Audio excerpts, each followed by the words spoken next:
All right, sorry about that hiccup. Hey, you know what? We're over here in Southern California. These 100-mile-an-hour winds, they might do it to you. But just for everybody who might have missed, Johnny Deals, one more time, where can we find you? Find me at twitch.tv/Johnnydeals. And if you guys are interested in checking me out on my Discord, hit me and Ben up for a link for the Brotherhood of Deals Discord. We get people affiliated with raids, community, collaboration, all free. And Johnny, the Brotherhood of Deals has helped CFM. It helps so many people. Joseph Ledesma, what's up? Thank you for sticking with us through the little bit of a hiccup. Because you know what, guys, I don't know about you, but me and Drix, we played a lot of games this year.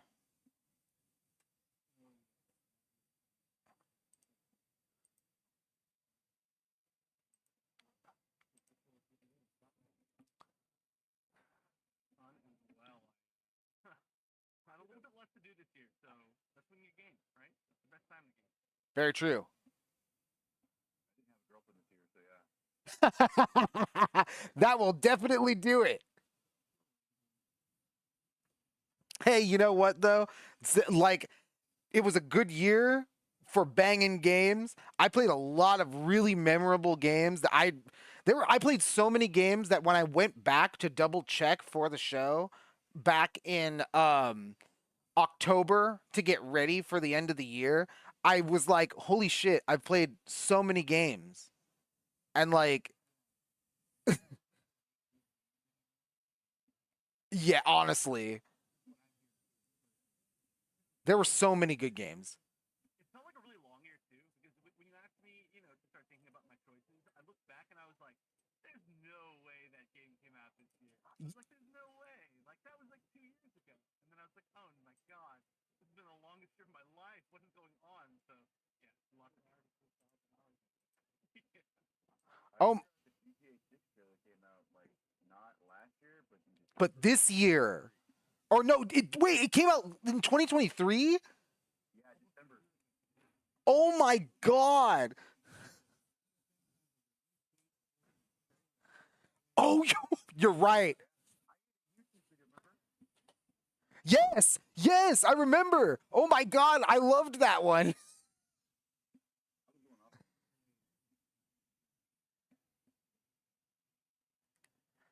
Oh my god, I totally forgot about that. I remember watching that video and showing somebody else that video because I was like, it's fucking true. This this game is gonna get delayed. But I I also remember going back in October thinking about games for the end of the year and then realizing that games that I thought I had played a year or two ago, like Unicorn Overlord, were this year. Like,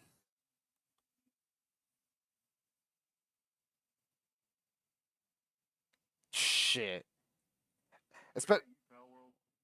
Honestly, Pal World, Concord. Huh. To not get political, it was an election year, and a lot of stuff did happen. So I mean, there was a lot of stuff going on top of it. Oh, money's flying everywhere. Like, Last year was like every single 2 days there was something going on. I agree. Now it started the same way. No, no kidding. Strong with fires.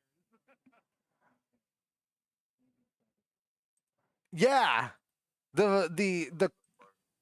The craziest flaming Cybertruck moments of That picture does go hard. I'm going. the car court, if you will. Dang. Because it's one of those things where the year was so jam packed, not just with big AAA indie titles, but also with big AAA indie titles. I gave it away. AAA titles, but also sick indie titles. Like, I mean, for what it's worth, games like Animal Well came out. Drix and I wanted to play Pacific Drive. Chef, you and I were talking Pacific Drive before the show. Yeah. Yeah, it is the season of hot and affordable readily available indie games. I'm gonna throw one out there. Mouthwash. Ha ha ha! Whoa, yeah. That's a That spooky one, I haven't played it, but I watched the playthrough. It looks phenomenal, man. That game, they gave a damn. You know what I mean? It might be in one of my categories later, so I won't spoil anything, you know. But I don't want to spoil anything. No spoilers. I'll be quiet, man. No Yeah. spoilers. So no spoilers. And so really quick though, that's a really good segue because hey, guess what? Cheap and affordable. Why not start up with that, guys? This is The best game to get on sale. the best game of 2024 to get on sale. So, guys, I think we're going to start with Chef on this one, then we'll go to Johnny, and then we'll go to Drix, and then I'll end it off. So, Chef, this year, 2024, what was the best game that you think you should get on sale? Maybe not a game that you know, when you jump out, it comes out day one. You don't pay the $70 for it. Maybe it's one of those games that's really worth playing, but you don't want to jump on that grenade. Maybe get it when it's 30, 40, maybe even $20. What would you say was a good pick, Chef? This was a hard one for me because I play a lot of games that generally are not like full price games. Like I play a ton of indie games, and usually it's like, oh, this game is like a great game for $15. I don't want to say to buy it on sale, you know. But so this one, I did choose something that this could be a little bit of a hot take for people just to start things off and get people angry at me. But one game that I played this year that I think is good to get on sale for some people, and some people should buy it full price depending on what kind of games you're into, is Space Marine 2. Which was an excellent game, I will say, super fun game, but it definitely, for certain people who aren't as much into like the horde type of games, like it could be a little bit maybe repetitive to get like the full $70 out of. But for anybody who likes Warhammer or it's great just to experience the combat and like the feeling of just like smashing things in that game. It's like totally worth it, but yeah, some people might only get like 15-ish hours out of it or something like that and not really come back to the multiplayer. So that's my maybe get it on sale game, but it's an excellent, excellent game. I definitely agree with that. Here, we're going to throw Space Marine 2 up on the screen right now. I definitely agree with that choice. Space Marine 2 was a game where I really wanted to pull the trigger on it a couple of times, but I kept hearing two main things. It revolves around the multiplayer experience mostly because, again, and this is my problem with the first Space Marine game, the campaign was short. Mm-hmm. Okay, so a short They campaign. were both short. Yeah, that's why I wasn't too hot on the first Space Marine game. A lot of people really like Space Marine 1. I thought it was pretty cool. The power fantasy I didn't think was 100% there, but it was when it worked, high highs and low lows, right? That's kind of why I'm like, I kind of passed on Space Marine 2. So it's a good thing that Chef says to get it on sale because that's probably one game I will end up pulling the trigger on when it's on sale. Yeah, same. Felt the exact same way. And They I'm built a- glad it came up tonight already because that's definitely on my to purchase list. Yeah, they made a very strong foundation for future DLC on that game. Oh, They okay. did. Yeah, I would say that they could plug in another 15 or 10 campaign hour game if they wanted to, anytime. You know what I mean? Yeah, they left the door open. It's a very strong game. It's a great base game, yeah. And some people will get tons of hours out of it. Certainly, I know people who've gotten like 200 hours out of it. Oh, wow. But yeah, again, it kind of depends on what kind of person you are. Yeah, probably, for sure. How much do you love the Emperor? So, Yeah, that's best game to get on sale for Wonder Chef, Warhammer 40,000 Space Marine 2. Good choice. And you know what? From the gameplay that you're seeing on the screen right now, the visuals, I have to say, look incredible. So they gotta. It's 2025 now. Very true. Yeah. Very true. So now with that, we'll move on to Johnny. Johnny, what game did you think is the best one to get on sale? Now, this game is pretty cheap, and I just found out like 2 weeks ago this game came out on December 5th, and it is a remake. But I do have, this is going to be kind of a movie-based review for me, I guess, this episode, because I have a couple movie games in here. But I'm gonna say the remake of the sequel of John Carpenter's 1982, The Thing. Ho ho! On Oh. it just came out December 5th. It's a remake from I think a 2004 game that came out a long time ago on Xbox and PS2, and it is currently $30. Now this game will definitely go half off once there's sales and stuff, and I would highly recommend playing this game. It is a fun. It's not a horror game. I thought it was going to be a horror game, like John Carpenter's The Thing, but it's actually a tactical base shooter, kind of like SOCOM. That's kind of like 2000 SOCOM, like PlayStation 2 SOCOM. Oh wow! But in the setting of The Thing, and it's also a sequel of the original 1982 John Carpenter's classic. Which, fun fact, is my favorite horror movie of all time. So I'm a little biased on that game, but I would highly recommend anyone who wants to play an old tactical shooter and wanted to see what it was like in the 2000s. That is a good game to play when it comes on sale for like $15, $10 whenever it goes on sale. Yeah, it wasn't even on my radar. Is there any Kurt Russell or his hair in it? You know what? I've only got halfway through, I think, the first part of the game. They do mention McCready. Spoiler alert, you do find Childs. Ah, okay. So it sounds like really intense building on the cinema story. So that's It starts pretty off sweet. like, I would say first half of the game is it was like they were trying to make a horror game, and then they were like, screw it, we're gonna make a shooter, and then you end up just shooting hordes of crawling things. Nice. And then you have to also your people. I mean, it's a pretty intense game. Your people will freak out, and then they will think, you have to check their mood all the time. Because then like you'll see like dead bodies and they'll be like, oh my god, and then they'll start throwing up, and you're like, are they sick? Are they freaking out? Are they becoming the thing? Yeah, Frostpunk, Disco Elysium. Man, I remember seeing that one in Blockbusters. Yeah, same. On the original Xbox, this game everywhere. You know, It it's is, funny. Something I didn't get a chance to play when I was younger, and I'm glad that I got to finally play it as a man. I learned about this remake like literally like 11 hours ago. I was raided into somebody on Twitch that was playing this, and I was like, that's weird. I didn't hear anything about it, but it has a lot of really good nostalgia as far as like the sound design and like the visuals of like those old school games, like I swear every action game of that era has the same reloading sound.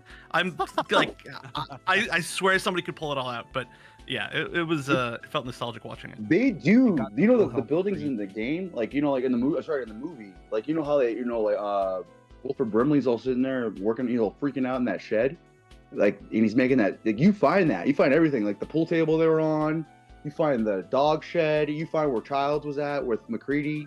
It's great. There's a part when I first started the game, I walked into one of the rooms and like there was blood everywhere, and it went boom, boom, boom, boom. Boom, boom, boom, boom. It started playing the theme music, and it hit, and I could feel the hair on my freaking skin just stick up. I'm like, this is badass. That's dude. awesome. Yeah, it is. It's worth checking out, dude. All Especially if right. you're a huge fan of The Thing like I am. I love The Thing, dude. I'm a really big fan of The Thing. I am also a big fan of the original movie. And you know what? This is really cool. This is definitely a game I'm going to get when it's like $15. Like, If you liked the 2011, you'll like it. I love the 2011 one. oh really? Damn. All right. Hey. Shit. I love the prequel. Yeah, the prequel. I love the prequel. I mean, even we're talking about movies. I mean, just saying that prequel. I mean, I liked it. So. But all right, there it is. The Thing remastered is Johnnydeals best game to get on sale of 2024. Yeah, I definitely think this is worth checking out, especially since I'll say it like this: we've come a long way in this specific genre, so I'm really interested in seeing how this actually does play from like a retro point of view. It is definitely a time capsule. That's wild. All right, It's huge. The Thing by Night Dive Studios. No wonder it's good. I always love a game where I get to shout, "This was a PS2 game." This was an original Xbox game. I have played these games before. We've got next Drix. I gotta ask you, and I'm wondering this as well. What do you think was the best game to get 2024 on sale? You know, I'm gonna go with the other shooter option that was on my to purchase list, but I didn't quite nab it in time while it was on sale. And that's gonna be Call of Duty Black Ops 6. Whoa. Really, Yeah. really solid choice to get on sale. I also That came was, out of nowhere.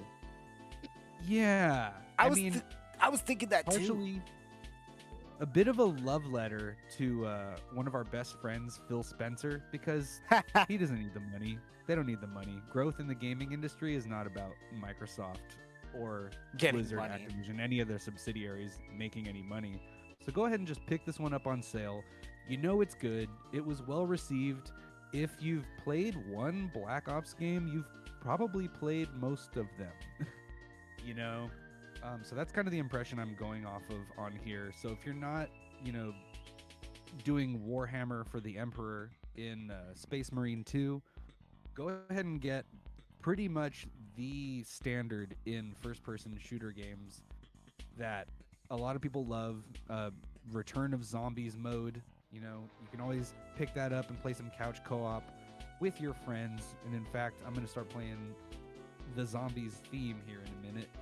But yeah, get yourself a good shooter game. There is a campaign, but you can mostly pick it up for the multiplayer or the Zombies mode. You got campaign Zombies multiplayer, just like in any other Black Ops. Not as crazy on the mobility as it has been in previous incarnations, but still a lot of fun, still a lot of cool Tony Hawk style map tricks you can pull off. And there's always DMZ and Warzone and stuff if you want to check it out for free. And I know somebody who's been begging me to play it. It's so great. But I'm gonna get it on sale for sure. I think that's a solid pick to get on sale. I hear that the game has a lot of skins that you need to buy, and they're pretty expensive. So definitely one It of those. reminded me of Black Ops 2. Wow, really? Like that's solid. This is somebody who put about 1,000 hours on the PC version of Black Ops 2, and I loved it. I had to stop playing COD on my stream because it's all I was doing for a minute. I kind of look like I am with Rivals right now. Yeah, the gold standard of first-person shooters, because every hero shooter has a Call of Duty guy. And hey, you know what? Call of Duty is always a solid game. I always say to everybody who wants to check out a Call of Duty game, give it like a year, and then it'll be able to pick up the game on sale, and then it'll have like 8 new maps. Yeah, Well- it's been a while since they did like a World War II one too. Oh, I loved World at War. But one thing as far as sales for Call of Duty is that you can get it on Game Pass. I'm a decently big Game Pass fan, so that is technically on sale, right? Like you could play it for yeah, exactly. I think that's a perfect Game Pass game. That is a That's good how Game I Pass played. game. Oh, that was great. That's how I played the whole time. And hey, there you go. Drix's game of the best game to get on sale 2024 is Call of Duty Black Ops 6. And that comes to me. I'm Vector, and my best game to get on sale of 2024. I think if you've played it, you'll probably agree. It's Dragon's Dogma 2. Oh yeah. So, Dragon's Dogma 2 was one of those games that I thought was, I'll say it right now, I was so wrong about this game when I reviewed it. I was so wrong. This game was nowhere near the Game of the Year conversation at all, even though I think any other year it would have been. I think we had a lot of strong games that like high quality AAA games and indie games that came out this year, to the point where a game like Dragon's Dogma 2, this game has the best character creator in the biz right now. The multiplayer is interesting. If you like Dragon's Dogma multiplayer, it's cool. You saw the high quality animations are in everything from combat to cooking. So there's a lot to the world is huge. The game world itself is 2 full continents, not fast travel style either. So like it's a very huge, vast world, and random things can happen all the time. So when you really want to get lost in Dragon's Dogma 2, you really can, and you will get a lot of bang for your buck. I just think that when push comes to shove, after I was done with this game, when I came back to it 6 months later, the thing that really solidified it for me was I started the New Game Plus, and I just had no compulsion to see it through again. It's a one and done. Yeah. No replay value, huh?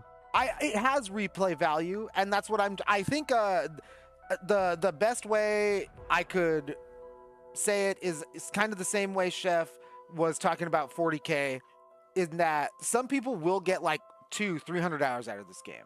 They really will. You'll roll like 2-3 characters, you'll like role play, you'll like get really into making pawn parties, like you'll get really into all of like the aesthetics. There's a lot to fall in love with here, but when you're actually playing the game, there's a lot of it becomes one of those things where a million different little problems make it so that the game feels like a death by 1,000 paper cuts feel, and it all just by the end of one play session, you just don't want to play the combat anymore, or you'll end up thinking, oh my god, why can't I fast travel to certain locations? Why do I need to buy fast travel things? There's a lot of small arbitrary things that admittedly feel old school, but I think the thing that Dragon's Dogma 2 shows the best out of any modern game is that modern day quality of life, innovations, and things that are like such as quick fast travel locations, at a glance, map checkpoints, easily trackable quests. I'm not saying like put a map marker on my map, but I am saying, make the quest line something that I can like feel like an adventure, not just like I got lost in the woods and I came across my quest objective. Pretty sweet. Like, there's a lot of that in this game, and a lot of people, and again, it's going to be a mixed bag. Some people might think that's awesome. I didn't think it was that great. I kind of felt it was aimless until I got into my own trouble, and then I'm like, well, I'm just going to get into a bunch of my own trouble, and then when I started really getting into the story, I realized getting into my own trouble made me super powerful.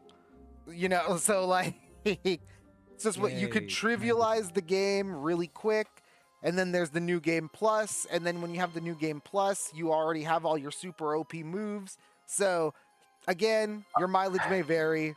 There's a lot. Can I say one thing about it? Huh? 30 FPS lock. I didn't on feel a new gen console really rubbed me the wrong way. I was so excited for this game, man. no. When it came out. To be fair, but I was like, to be fair, I didn't really feel it. I was doing perfect parries. I was doing like I was doing the funny, crazy shit, right? Like making a fucking bridge out of a troll because I fucking hit him really hard with a hammer and he turned around. Like, I could do all the stupid shit, but all the stupid shit just added up to just that, stupid shit. And stupid shit is not enough to carry a whole game. No, I agree with you on that. It felt like an older game that was remaked. You know what I mean? Like, I don't want to talk too much on this game because it's in another one of my categories. But no, like I could totally feel that lock, dude. That lock, it would chug. I played it on. Oh wow, okay. Yeah, like it did chug for me on an X. Like, and I'm like, dude, it was supposed to perform better on the X. Oh shit. Okay. I can only imagine what the PS5 people were dealing with. But yeah, that's all I want to say right now. But yeah, it's a good game. Don't get me wrong. No, it's a good game. Yeah, it's a good game. Xbox hardware. I haven't done the comeback to it yet, but I could see what you're saying. I felt like that with Elden Ring coming back after throwing 250 hours into something and then coming back and you're like, I loved this game, but it was probably a one and done for me, you know? Yeah. It definitely was a one and done for me. And check it out. Your mileage may vary when it comes to technical problems as well, because I didn't have it too many. Sounds like Johnny had some. So there you go, right there. I know. Corrected me twice. Oh, jeez. See, there you go. So your mileage may vary. Probably you don't want to get this game when it's $70. You probably want to grab this game when it's like 30 or 40. And that's Elden Ring. That's Dragon's Dogma 2. I agree with that assessment. That's actually a really good assessment. It's a good $30, $20 to $5 game. Yeah. I would say that for like Definitely. future use. Because Future Switch game. wait, what's up? I waited to play it until it's on sale because I knew I was gonna probably like it, but I also figured it was gonna be like a big time investment and like not a huge. I don't know. It just seemed like a good game to wait on, so that was my initial feeling. So, seems correct. I actually thought that the time investment wasn't actually too intense. Really? Mainly because, again, when you get into your own trouble and you just find all your cool shit and you just learn the combat system, you just kind of end up kicking everything's ass. And when I wanted to do the main story, I just ended up kind of cruising through it because I was just kind of a badass. So, you could. There's a lot of different ways you can play it. And I feel like the way the game encourages you to play, in an admittedly old school way, is just one of those ways that makes it trivial by the end. So, Dragon's Dogma 2, best game to get on sale 2024. You're probably going to love it if you play it. If you don't love it, you probably have a small... It was a death by 1,000 paper cuts with a bunch of small qualms. So, with that... It was a good death by 1,000 paper cuts. Yeah. Might feel good.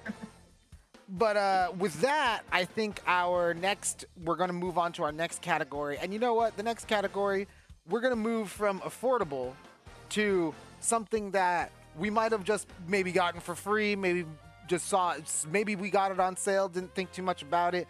Maybe we got a code for it somehow. But sometimes you could get really surprised by a game. And I think the best games can sometimes be the surprise hits of the year. Surprise hit of the year. So we're going to start once again with Chef on his pick for surprise hit of the year. And Chef, I really am looking forward to this. What is your surprise hit of the year? So I have spoiled it earlier, but my surprise hit of the year is Mouthwashing. It was a really good game, and it's tough because you can't talk about it too much without spoilers, but very kind of gut-wrenching game. And it's from a dev that their previous game, which I've seen, is not super big. It didn't make as much of an impact, and I don't think there were that many people that were like super looking forward to it when it came out, but it exploded as soon as it came out. I mean, it is a great game. It is a short game, a very digestible package, but definitely one of the coolest games that I've seen in a long time. So definitely, certainly this year, this was my surprise hit. Well, there you go. Mouthwashing. This is definitely one of those games that I was looking into almost all year. This one and Crow Country were my two biggest regrets that I didn't play. Oh yeah, no, both of those I saw and almost added to my Steam wish list immediately during the winter sale. Yeah, I really wanted to play this in Crow Country. I'm probably going to end up picking it up on sale. I found it watching Analyzing Evil on YouTube. Oh. Yeah. Spooky, shady side of things. I love it. I love that channel. It's not a happy game. Yeah, No, definitely it's to make does you not. feel good. Yeah, definitely does not seem like it. But Yeah, psychological horror is a real genre in gaming. It really It'll- is. this game was And- really emotional. Ooh. Really emotional game, man. Yeah, and Chef's the guy who told me about Lethal Company in the last year's Yeah. Game of the Year. Yeah, Lethal Company. It's funny because visually there's a connection between those two games, kind of. Kind of. Stylistically, yeah, kind of not. Somebody should definitely yell at me for that. But as far as being low poly, old school type, and the grimness of everything, but Yeah, it's for how short the game is, where like literally you could play it in one sitting. Like it's a game that sticks with you because of how like emotional it is, and I don't know. It makes you feel things, which is rare. Dude, they could make like an HBO Netflix show off based off of this game. I could totally see something like that. Like it is, I don't know, man. Like they need. I support the whole let's make games go back and look more like the PS2 era. Yeah, low poly. You know what I mean? Low poly. That's why I want to play Like- Crow Country. Yep. I haven't heard of that game. I have to check out that game. We keep bringing it up. Crow Country. That sounds cool. Super cool game. It's also a different type of low poly, like more like maybe N64 low poly. Yeah. Yeah. PS1. Ooh. It was on. Yeah. We announced it the week it released on our new releases section, and yeah, it was definitely piqued my interest. All right, The so that old is theme park, the abandoned theme park. Oh, right. That's a good trope. But that is also Mouthwashing, Chef's surprise hit of the year 2024. I definitely want to check this one out. And now we're going to move on to Johnny. Johnny, what was your surprise hit of the year this year? This is the Or part- 2024, I should say, not this year. Everybody's probably expecting me to say something like Black Wukong. But Yeah, I was expecting that to come up, definitely. But I'm gonna say this: a lot of America didn't cook a lot last year. I want to say, besides one studio that really did cook last year in America, that was the Floridans, the Floridians, the Team Saber over there with Warhammer 40K.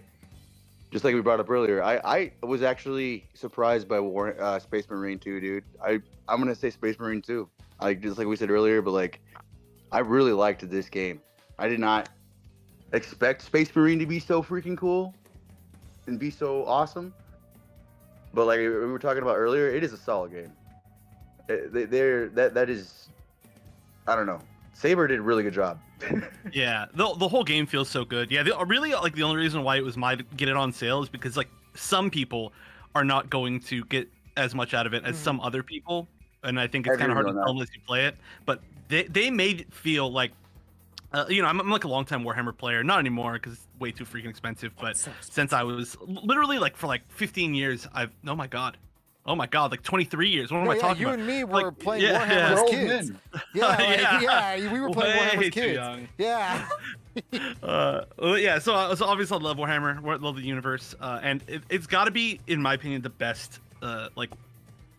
experience of showing off the like universe, like as far as the games, the secret level and stuff was great too. I'm but- gonna be honest, man. I have heard of Warhammer. I've been to the 40K. Like the shops and stuff in the malls and stuff all over. Did you play the I never first really Space got the Marine? lore. Never learned about it until this game came out. I was just like, like somebody mentioned like you should stream this, and I was like, okay, I'll get it for stream. And there wasn't really anything out at the time, and I got it for the stream. And I ended up having a lot more fun than I thought I was gonna have. And learning the lore, it's so much fun, dude. It's crazy, and you're not supposed to be all. It's like what you said with mouthwash. You're not gonna feel good. Yeah. Learn about Yeah. the lore. War is But once you life, figure out the right? fun and it clicks, especially with this game, and like I just seeing how it is, and once I beat the game and I figured out like, oh, okay, I see the multiplayer. I was like, this game, like the way Saber set it up and everything. I know it's short. We were talking about it earlier. This game is set up to have another DLC. They could, if they wanted to, they would just put haunch down and made another campaign involving, heck, you don't even have to do Titus, do someone else. You know what I mean? Like a side character, and it would sell. Like, you know what I mean? This is a good game. Yep. It reminded me a lot. Like I heard a lot in the reviews. A lot of people said was that it reminded them of the 360 era of gaming, how the way it played, the way with the shooting, Ooh. and that's what it reminded me of a little bit. Was the feel of just coming home and playing a 360 game with my cousin and just shooting at crap for hours on end. I agree. Warhammer 40K, Space Marine 2. Seems like a good game. Seems like a game that should be on your radar if it isn't, because it is Johnnydeals' surprise hit of the year. And now, Drix, we move to you. What was your surprise hit of 2024? Yeah, we're talking about Crow Country when I mentioned games that we talked about as they released during the week on CFM Radio. So this was the one that kind of piqued my interest the most, and I actually ended up picking it up.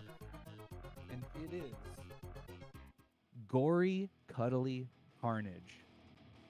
Have any of you guys heard about this game, Chef or Johnny? This game's fucking No. dope. No, I have not. Well, It's on the screen I- right now.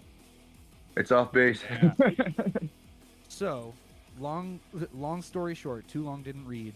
You're a cat. You ride a hoverboard, and you kill unicorns.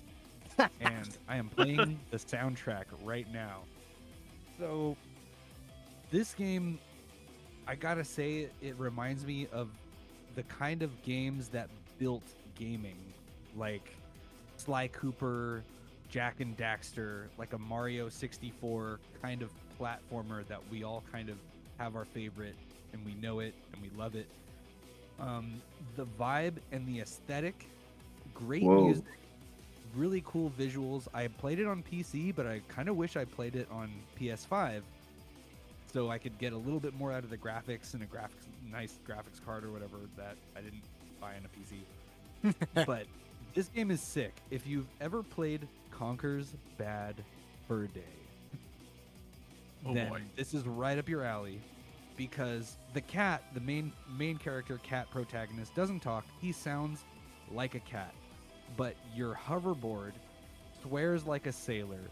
Your ship's internal computer is like depressed and kind of sighs heavily all the time, like, sad robot friend. You end up meeting like a goldfish who thinks he's a human, who has a wacky German scientist accent. I love that It's- trope. It's campy. It's great. The soundtrack is awesome. You're on a hoverboard, so you're grinding rails and you're wall riding on billboards. And while you're doing this, Escaping from the city? yeah, pretty much. And Yeah, pretty much. you have a grenade launcher. That is your weapon. You do tricks to fuel up your hoverboard and then fire So bigger sick. explosions with your grenade launcher.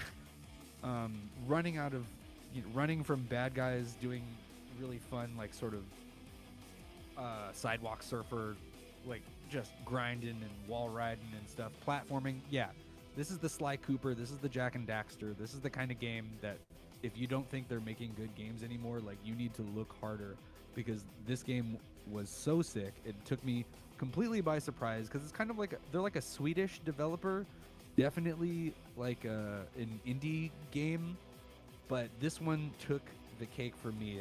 It's you could say it's short. There's a bit of replay value once you get to the end, but like, I was actually, despite like the edgy themes, I was totally moved by like the story and the relationship between the cat and, say, his owner, his human, if you will. Interesting take. I haven't seen anything like this since Conker's Bad Fur Day, so this completely blindsided me and was totally one of the sickest games I played this year. Gory, cuddly carnage. This reminds me of Squirrel with a Gun vibes. Yeah. You guys next year Good have to time. put craziest game you found of the year. And this is like would be on that. You know what I mean? That'd be a good- because that's like a worthy time. You know what I mean? This is like Wackiest. This kind of was like supposed to be game of the it. year.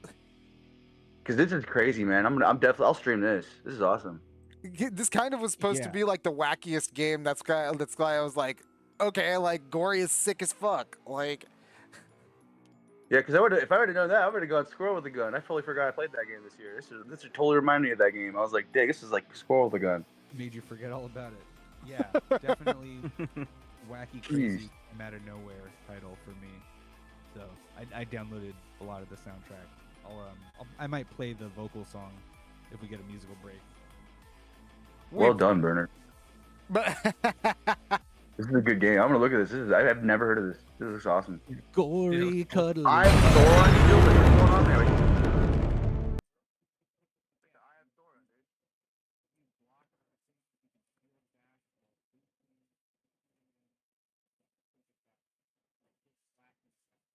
They need to put points. They need to put points in your grinding, and then you. that's true.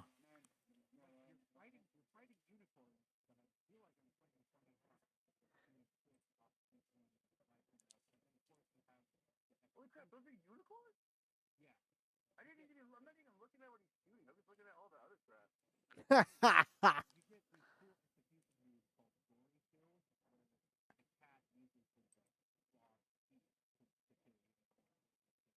sick as shit.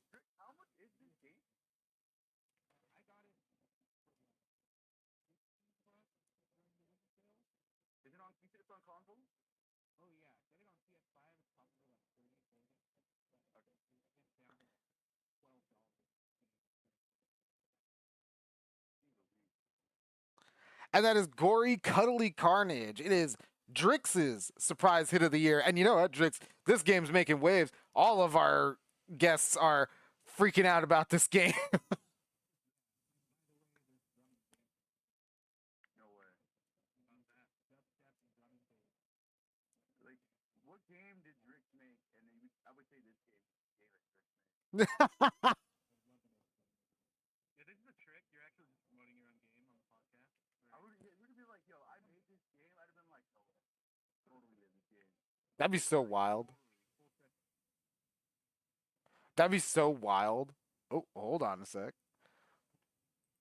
Got an small audio issue right before we get into. Yeah. Yes. Is he collecting Cybertrucks, man? I'm smashing them. He's smashing him. There we go. Damn. All right. Yeah, that was. And now we're going to move on to my surprise hit of the year. And listen, okay, this is going to sound kind of like a cop-out.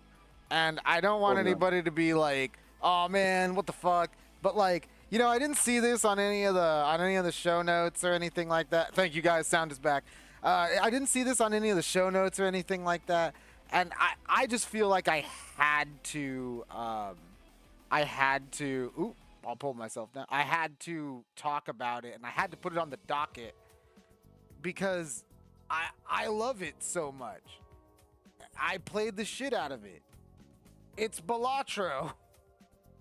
Ah, boo. I mean, it came out of fucking nowhere. It's true. I came out of fucking nowhere.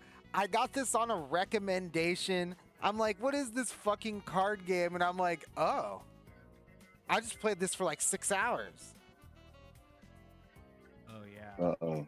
And then I did it again for like 6 weeks.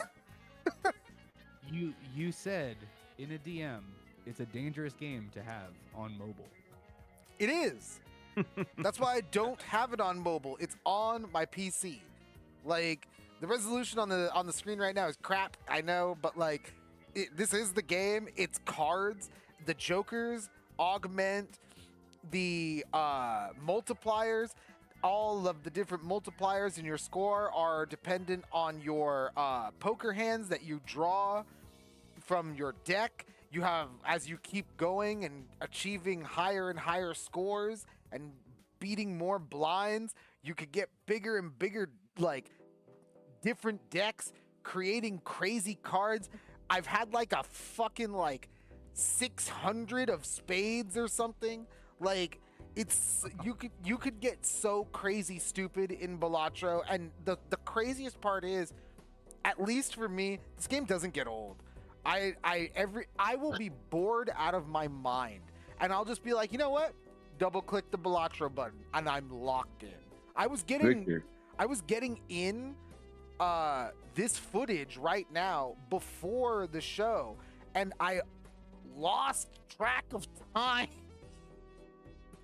This is giving me like I'm at a bar in Vegas. Dude, the vibe is totally. And I'm with my mom. It's a and we're playing totally this trippy game. bar in Vegas vibe. Yeah. On the bar, it's giving me that Surprise vibe. here, It's odd. it I would can be see like it though. poker. It's interesting. Yeah. No, okay, I'm gonna tell my Balatro story real quick, but I bought it to try it out. I see how it's very innovative. We've never seen anything like this in the what some would call pixel shit roguelike category. But then there's the meme that says when Balatro casino machine. Yeah. Dude, that's what it looks really like. in- It looks like I'm playing like I'm in Vegas. I But it's want to chill. return it, because I could really use that $15. So I don't want to play it more than 2 hours on Steam. But I see how it is crack. Absolutely, It's so crack. Definitely innovative, and I'm glad it came up today on the CFM Awards, because it definitely made some waves this year, and a lot of people really enjoyed this surprise hit. You know what? I will check this out. This looks cool. Yeah, man, I love this game. I really And do. also fits into that low poly graphics category. Like, it's not full on 2D pixel art. Like, it's a little more like PS1, but like, you know, N64, kind of that graphics era that we really like to see nowadays. And there's The just so music's much really charm. good too. Yeah, I was gonna say there's just so much charm, from the music to the graphics and the way that just everything moves while idle. Like, just take a look at like the way the cards just kind of float, and the numbers, everything floats. Everything on the UI floats. Like The shake camera. like the feedback when you play the cards, when you discard cards, it just feels good. Everything about Balatro is just cool. And I don't know the last time that I've played a game and I'm just like, man, this game's cool factor is just through the roof. Like, Yeah, not since Windows Solitaire. or fucking Space Cadet Pinball. Oh Like, boy. you know, It's got a little bit of that vibe too. it's weirdly nostalgic, but incredibly innovative. And like I said, I had to give the disclaimer. I know a lot of the mainstream press and the Access Gaming media blows a lot of smoke up this game's ass. It was nominated for Game of the Year at the Game Awards. What the fuck? Like, It was? Wow. yeah, so like what's going on? But I agree. Like, for a game that I got for $15 at the beginning of the year, I don't think I've played any other game more. Maybe Marvel Rivals. Maybe. Yeah. Like, The late. I wish I would have picked the Pokemon card game OS version now. But they came out this year though. So. yeah, That's a good one. I was trying to figure out to fit that into my category somewhere, but yeah, that was tough. But sorry, continue. no, that's okay. For free game. I'm pretty much done with this one. We'll move on How to the much next. is it It's like 15, 20 bucks. It's like 15, 20 bucks. Balatro. on Steam? Yeah, $15 not on sale. yeah, not on sale. Okay. I wonder if that's different for mobile too. So If you guys think it's an addictive card game, I'll check it it's out. super duper addictive. You're Is gonna it like Tetris Master? no, it's not like anything that you've really ever Wing played.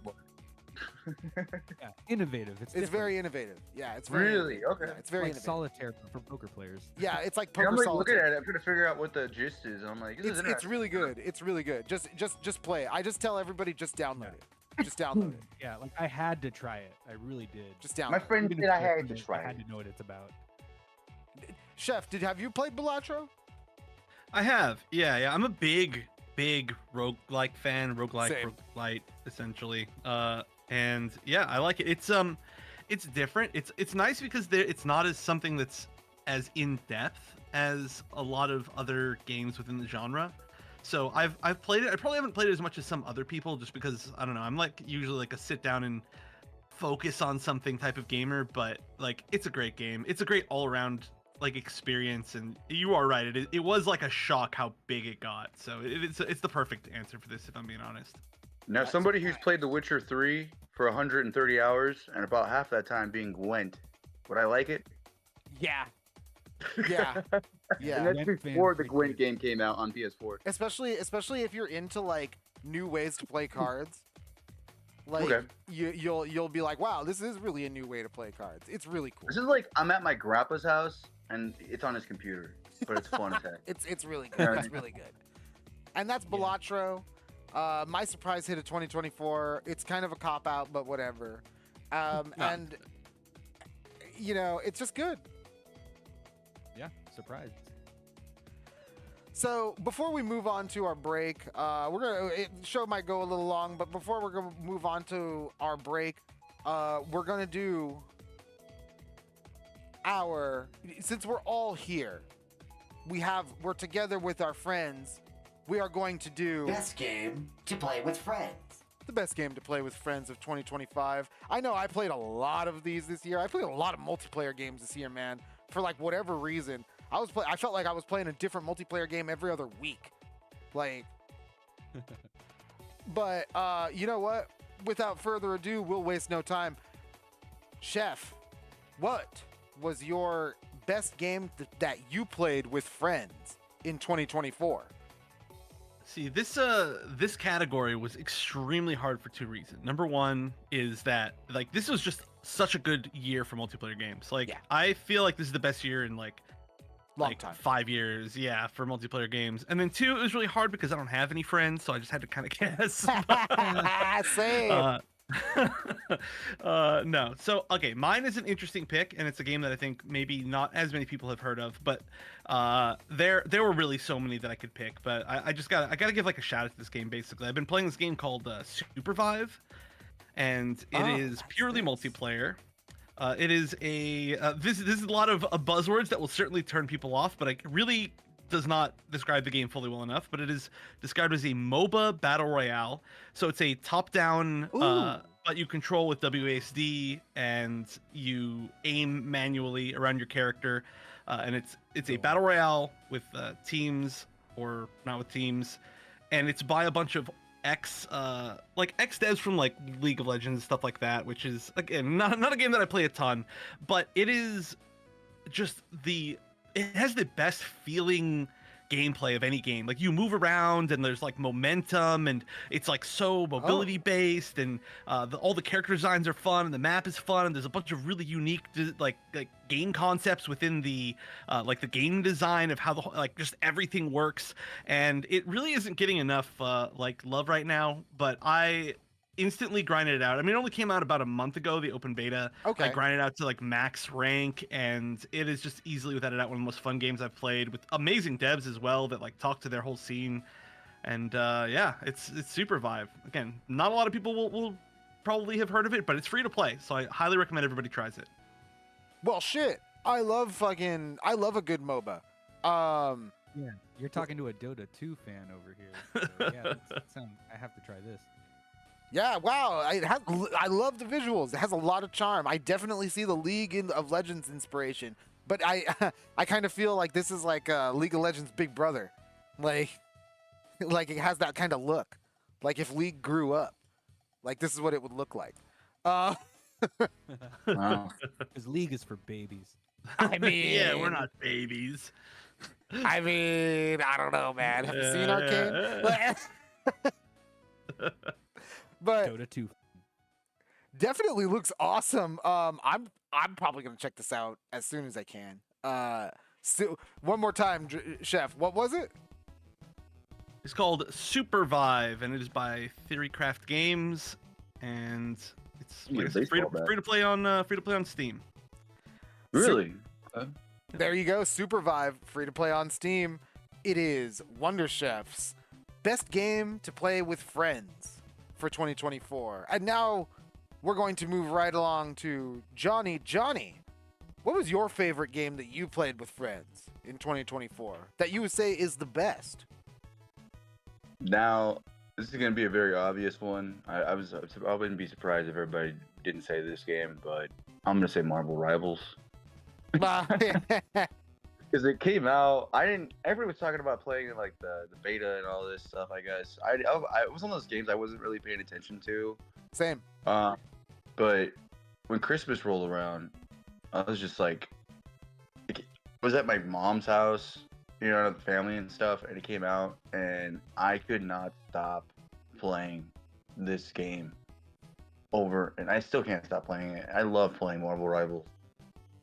You're talking about a game that has literally shook the gaming world so much that look at Blizzard. Blizzard's like having a hard time with this one right now. You got PoE, you got Marvel Rivals. Killer. If China makes a legit MMO, it's over, dude. Like they literally covered all the bases with pretty much what Blizzard's been doing. You know what I mean? But this game is just awesome. I love all the characters. I haven't played a game where I just wanted to play everybody in a long time like this. I've had people on my Twitch, on my TikTok, family come in on stream and play with me. And even if we're getting our butts kicked, it's still fun somehow. I don't know, man. Like, I never played a game where I'm just like, maybe I've rage quit once, but like, besides that, I was just like, but I'm just like, I just was like, you know what, just have fun, man. Like, it's, if I can just jump into another game, I can forget about the last one, you know. But it's free. It's the best game that's free right now. It's for friends. Shit, I get it, man. You know, Marvel Rivals is a great game. I've been streaming it over on Twitch, twitch.tv/CFM on Twitch. Go follow us. But Which we still need to do a collab, so. yes, absolutely. But yeah, definitely. I do love Marvel Rivals. Me and Drix have played on stream before. Very, very cool. I'm Real quick, what's everybody's main real quick? I want to know everybody's main. I play like a bunch of different characters, dude. I don't really have a main. Same here. That's good to hear, Real though. That's Girl good to or hear. Venom? I like to tank, too. Mine's Doctor Strange or Magneto, probably. Strange, Iron Man. I've been messing around with Black Widow a little bit. I like that once you get the sound in, you can just keep capping fools like. Yeah. Once you get audio timing it cues. down, very much like Black Widow from Overwatch. Right? Yeah. Famously called out. Like, Yeah, I mean they basically took the formula, put it in third person, and added a couple extra options to each character, and just basically. And then they also have been listening to the community very much too. That's the one thing I do. I must say, like, for a new game, on the spot, they've been doing changes, buffs. Some people they haven't buffed, some people they debuffed, but it makes sense. I like the fact they added speed to Captain America. yeah, right. Yeah, you know what? Definitely a really cool game. Definitely one of the most instantly no duh, this would work ideas I've ever seen. Really, really fun. I think it's really fun too. And that is Marvel Rivals, a solid choice for best game to play with friends in 2024. And we're gonna move right along to Drix. Drix, what was your best game that you played with friends in 2024?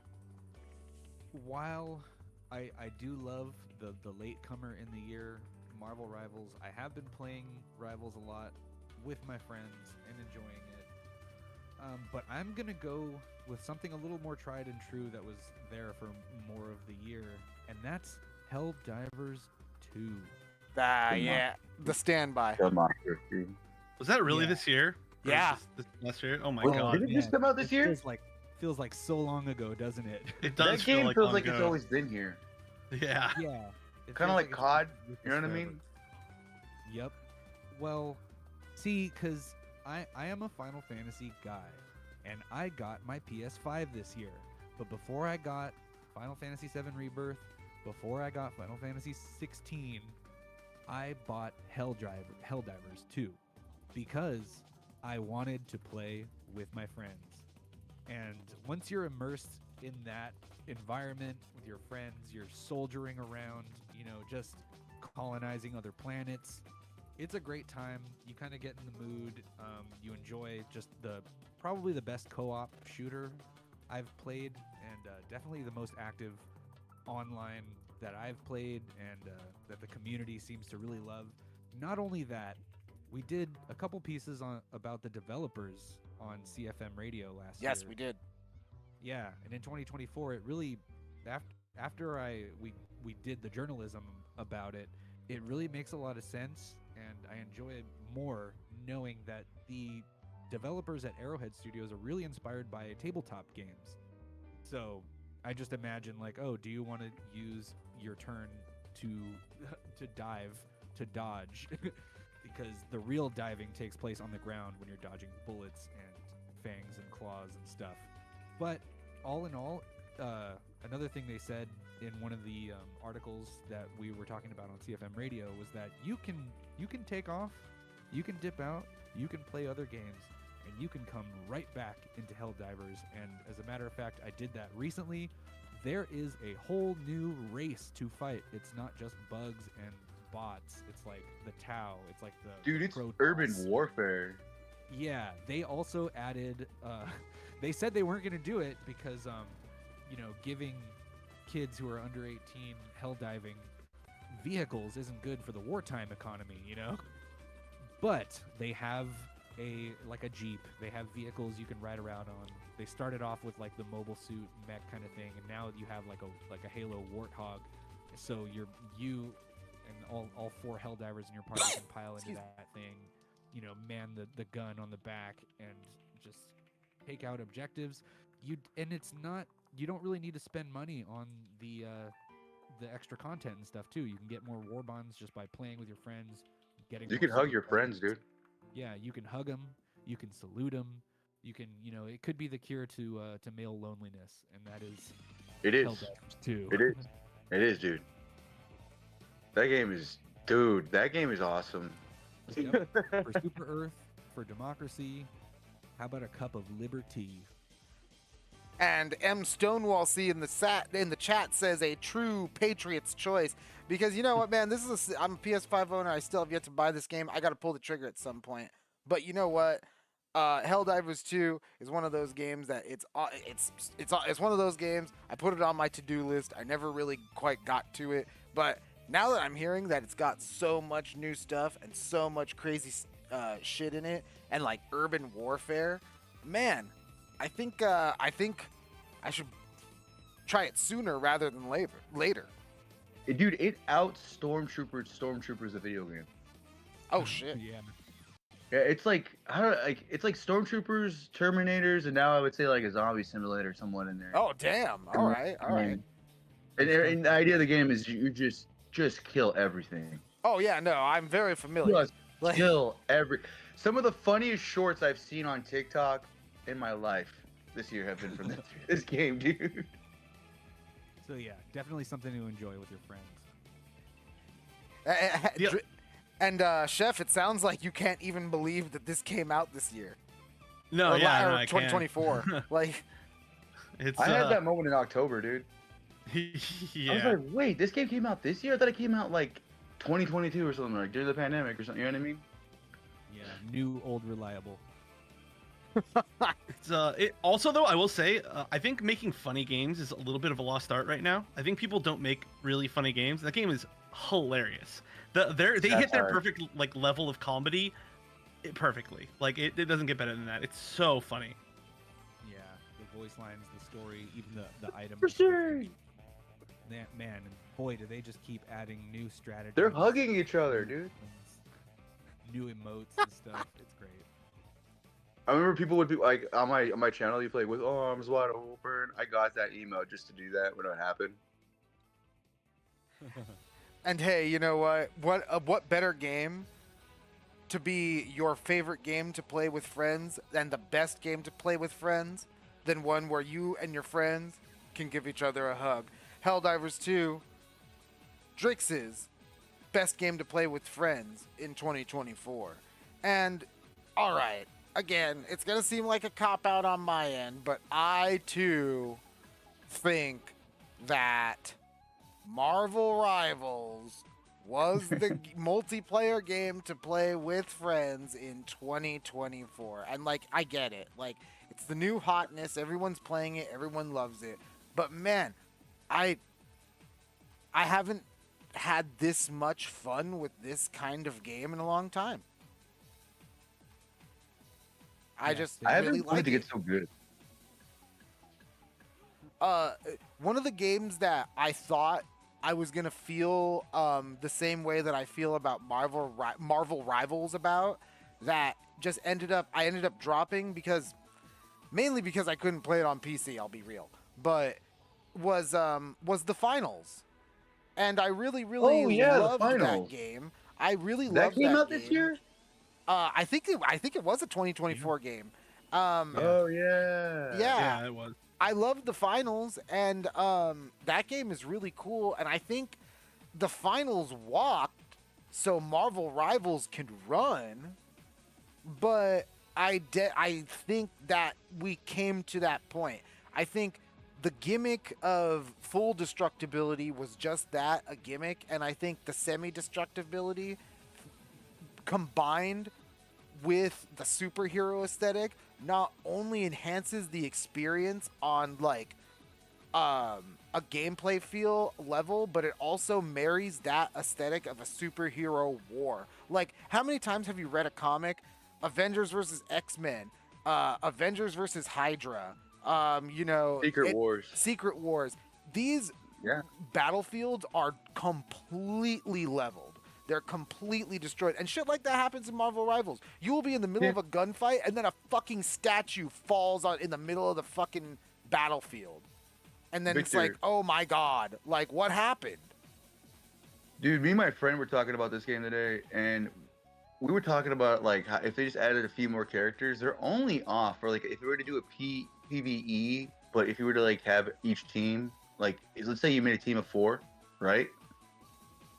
Right. If they just made it where, like, they brought in a couple extra characters, you could do the Revengers versus the classic Avengers. Oh, you could do the Fantastic Four versus. There's gonna be a new character every 6 months. We're gonna get that before the end of the year, or every That's what I'm 6 saying, weeks. like, Every there's 6 so much weeks. to build on this game. Every 6 weeks, there's gonna be a new character. We're gonna have X-Men versus Avengers versus. We're gonna have like the Thunderbolts. We're gonna have so many of these super groups.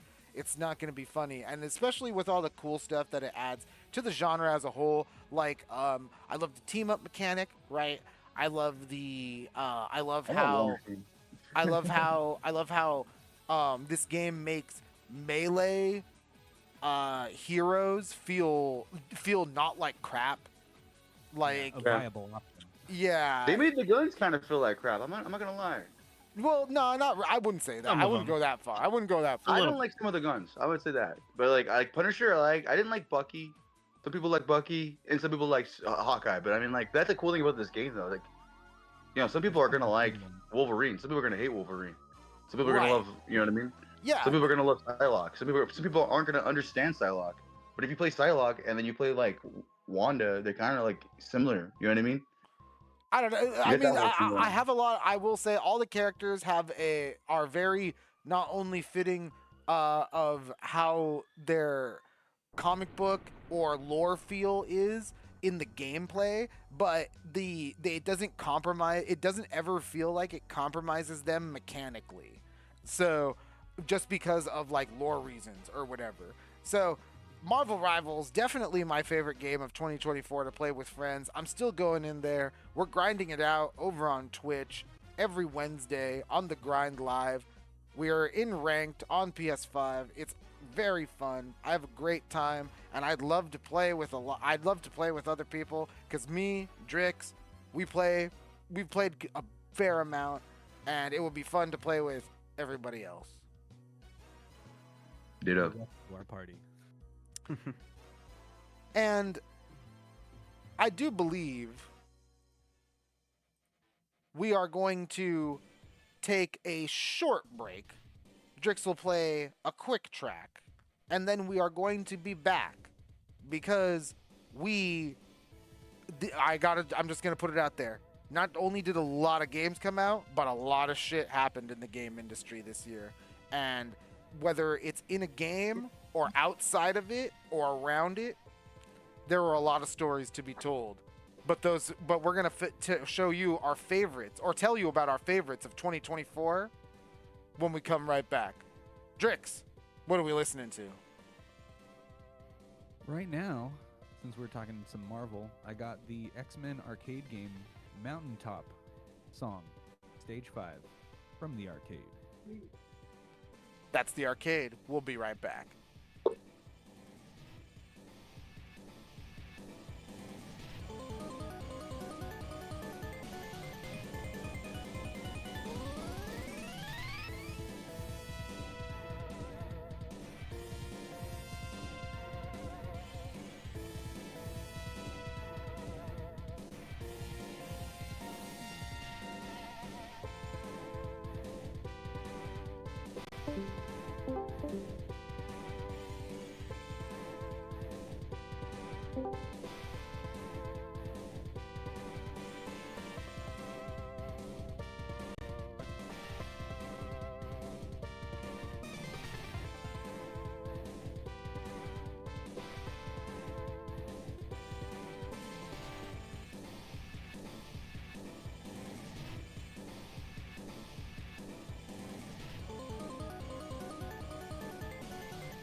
we have returned.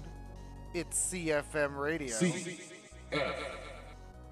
That was the Gory Cuddly Carnage theme. And I've been shouting that in front of the PC quite a bit lately.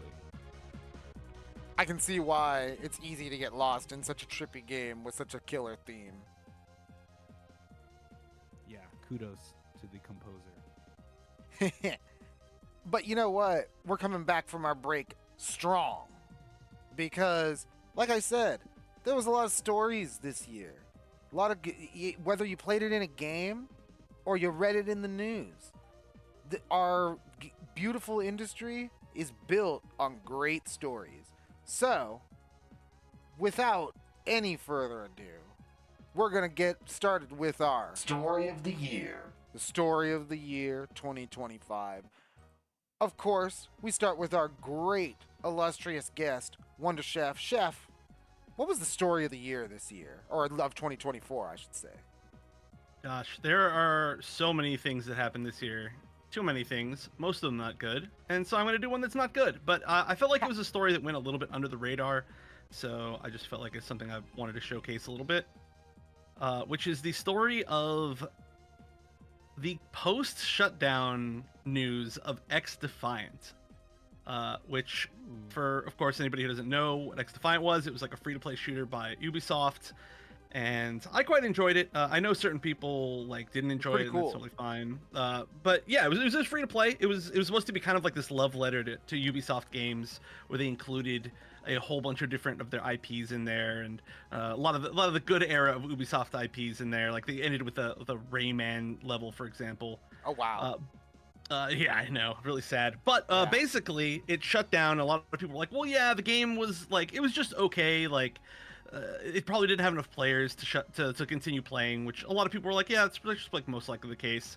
But we got word afterwards from some like information from a meeting that basically the game was shut down because the Ubisoft, which is a great company, of course, amazing company, Incredible. Incredible company, could had do no it wrong. had no problems in 2024 at all. At all. But they basically revealed that they shut it down because they were trying to lower the value of the company and make it so that they could essentially like sell the stock in the company to, I believe it was like Tencent or something like that, for less, which I feel is, well, first of all, it's really obviously a cruel thing to do to all of the devs who actually worked on the game, but I feel like it's a big sign of a lot of the problems that have been happening in the game industry recently with companies basically just being like extremely greedy and having no, empathy or sympathy for their own developers, which is really, I think, the biggest story of the entire year and even years before that. Agreed. So I just felt like that really encompassed it, and it was very, very sad to me. Wow. That is definitely a story that I was not privy to. I was not privy to the reason for X Defiance shutdown being that they wanted to lower the valuation of the company at large. It's interesting when you think about X Defiant and Star Wars Outlaws and all of Ubisoft's mismanagement over 2024, because from an outsider looking in, like, I'll just say it straight up, from an outsider looking in, this kind of looked like one of those tax write-off games, like Foam Stars. Right, one of those games where you throw it out there, you make your money, and then you at the end of the year we're just like, fuck, it didn't work. Fuck, it didn't work. I have to fucking stop making content for it. Didn't work. Gotta write it off. So like, believe it or not, that's a thing. So like, it definitely felt like that. But a very very poignant piece of information that is. Because we covered that on CFM Radio about Ubisoft and Tencent and how Ubisoft was essentially just trying to be bought out by anyone because of God knows why. A lot of different talking heads say that it's the Guillemot family, it's the management, and Jason Schreier over on Blue Sky is talking about a recent Wall Street Journal article that goes over all the gross mismanagement in the industry. But you know what? I think you make an incredibly great point and really good story of the year to highlight, Chef, because I agree 100%. This is one of those signs of like the heart of the problem. Hmm. Yeah, it's I mean, it was at first like people really thought that it was player based, but we got the numbers basically eventually for like the live player base at the end of the game's life, and unfortunately, I guess fortunately for the devs, but unfortunately for the devs also, it was fine. It was well enough. They made money off the game. They're making money off the game, but yeah, I think it's just like the epitome of like the unfortunate corporate greed, like the level above the actual developers, which is like, yeah, you can literally just shut games down or make games intending to fail because you essentially make money off of it by using loopholes. It's very, very sad. Yeah, it's a real shame, especially when it comes to games like this, because this game, you know, you could say whatever, like you were saying, Chef, you could say whatever you want about X Defiant. It wasn't a bad game by any means. It felt, again, one of these games that came out this year that feels decidedly old school. It was one of those games that knew what it was all about. Didn't have any real qualms with the kind of gameplay that it had. Time to Kill was short. It was all about moving fast. As you can see, incredibly fast-paced game. Not a very common thing you see in the industry, especially with this is also another hero shooter. You could label it, right? Yeah, you could label this a hero shooter, class-based shooter, like half hero shooter. It's kind of like a popular thing now. Yeah. It's one of those. It has like an archetype, right? So like, you know, and it was a pretty cool idea, and it's kind of crazy to me to hear that it had everything that it needed to have going for it, and it was a casualty of a greater business strategy. Very sad. Yeah, I personally like the game as well. It was, like I said, it was probably not like the greatest game of all time. Nothing to be like, this is my one true only game, but enough to play because it's free and it felt good and you didn't need to play it forever. So it's just like, yeah, just hop on, play with some friends sometimes. It's nice to kind of do that. I think probably now I'd have some tough time with Marvel Rivals, but anyway, that's my whole story. It's depressing, but that's all I got to say about it. So it's definitely a good story of the year. I definitely think it was worth the time. And that was Wonder Chef with the story of X Defiant as his story of the year. We're gonna move on to Johnny. Johnny, your 2024 story of the year. This isn't gonna be something that I liked, but the world woke up March 1st of the year to the news, not the day, but of the news of the passing of legend manga Akira Toriyama from Japan, creator of Dragon Ball, Dragon Quest, not partial creator of Dragon Quest, Sandland, Chrono Trigger, like just worked with Oda. He encouraged the Bleach guy to keep going on. He found a lot of people in the industry. I mean, I don't know about you guys, but I was a Mexican kid in LA in the 90s, and everybody had spiked hair, like Vegeta and like Goku, and everybody was like doing that shit with their hands in the mall when we were kids, like we were doing Kamehamehas. You know what I mean? A lot of our generation was inspired by this man, and I just wanted to just say, man, that, you know, I personally, I was very affected by him dying. I was like, it's almost like last time I felt like somebody that was really famous that died was like kind of like Robin Williams. That was like, dang, I actually cared about this person. That sucks. You know what I mean? Yeah. But Akira, he wasn't a bad person. He was a good guy. He did good things for other people. He inspired a lot of people, gave a lot of people chances in the industry. Basically, showed Shonen Jump how to Shonen Jump after a while. And right? It's not good news, you know what I mean? But they do have, they have Daima coming out right now. I don't know if anybody's watched Daima recently. I'm having a ball watching it. Have you watched that by any chance, Drix? A little bit. I saw the first episode. Dude, it laid the foundation for some wacky, chibi good times. Keep going, please keep going. It gets so good. like I love Daima. Like a lot of people, I've heard people try to drag Daima, and they're like, I haven't even watched it. I won't even give it a chance. I'm like, nah, man, you got to give it a chance. There's something about it. You know, it's been a while since we had a good. Super. A lot of people said Super that episode 5 of the first season of Super. They did a lot of offshoring animators instead of actually in-house animators. Yeah. And in Daima, it reminds me of a lot of 1990 Dragon Ball Z. You know what I mean? The way they put a lot into the lines, the cell shading. Just, it's almost like a love letter, I would say, to Akira. It's like it's a lot of his fingerprints are on the last part of it. It's pretty good. Yeah, but I really wanted to pick up Sandland this year, and like I dude, will. I'm still going to, but I did have you watched the show. Sandland? It's a good show. That's the one. It's a great show, dude. Like, I want a Dragon Quest show, dude.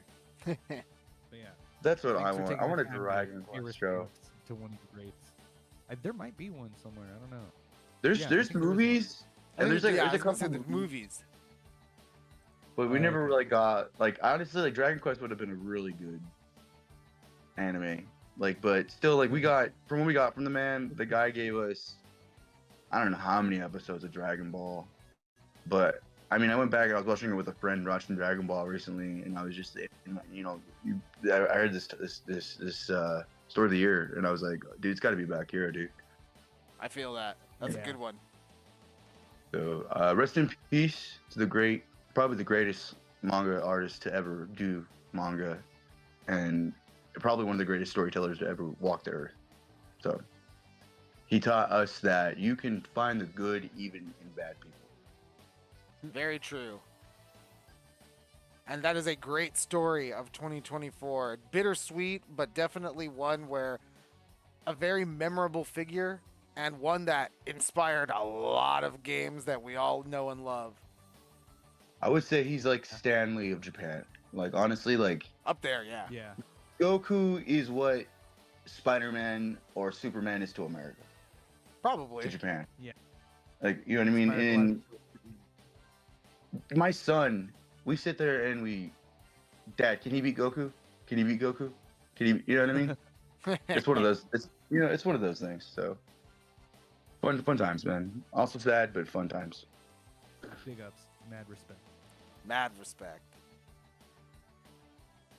And that is Johnny's story of the year of 2024.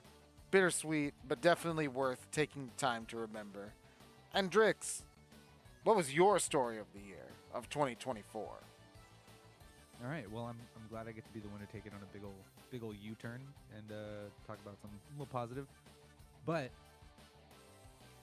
Pokemon with guns, Arc with Pokemon. Pow. That's got to be my story of the year. The little game that could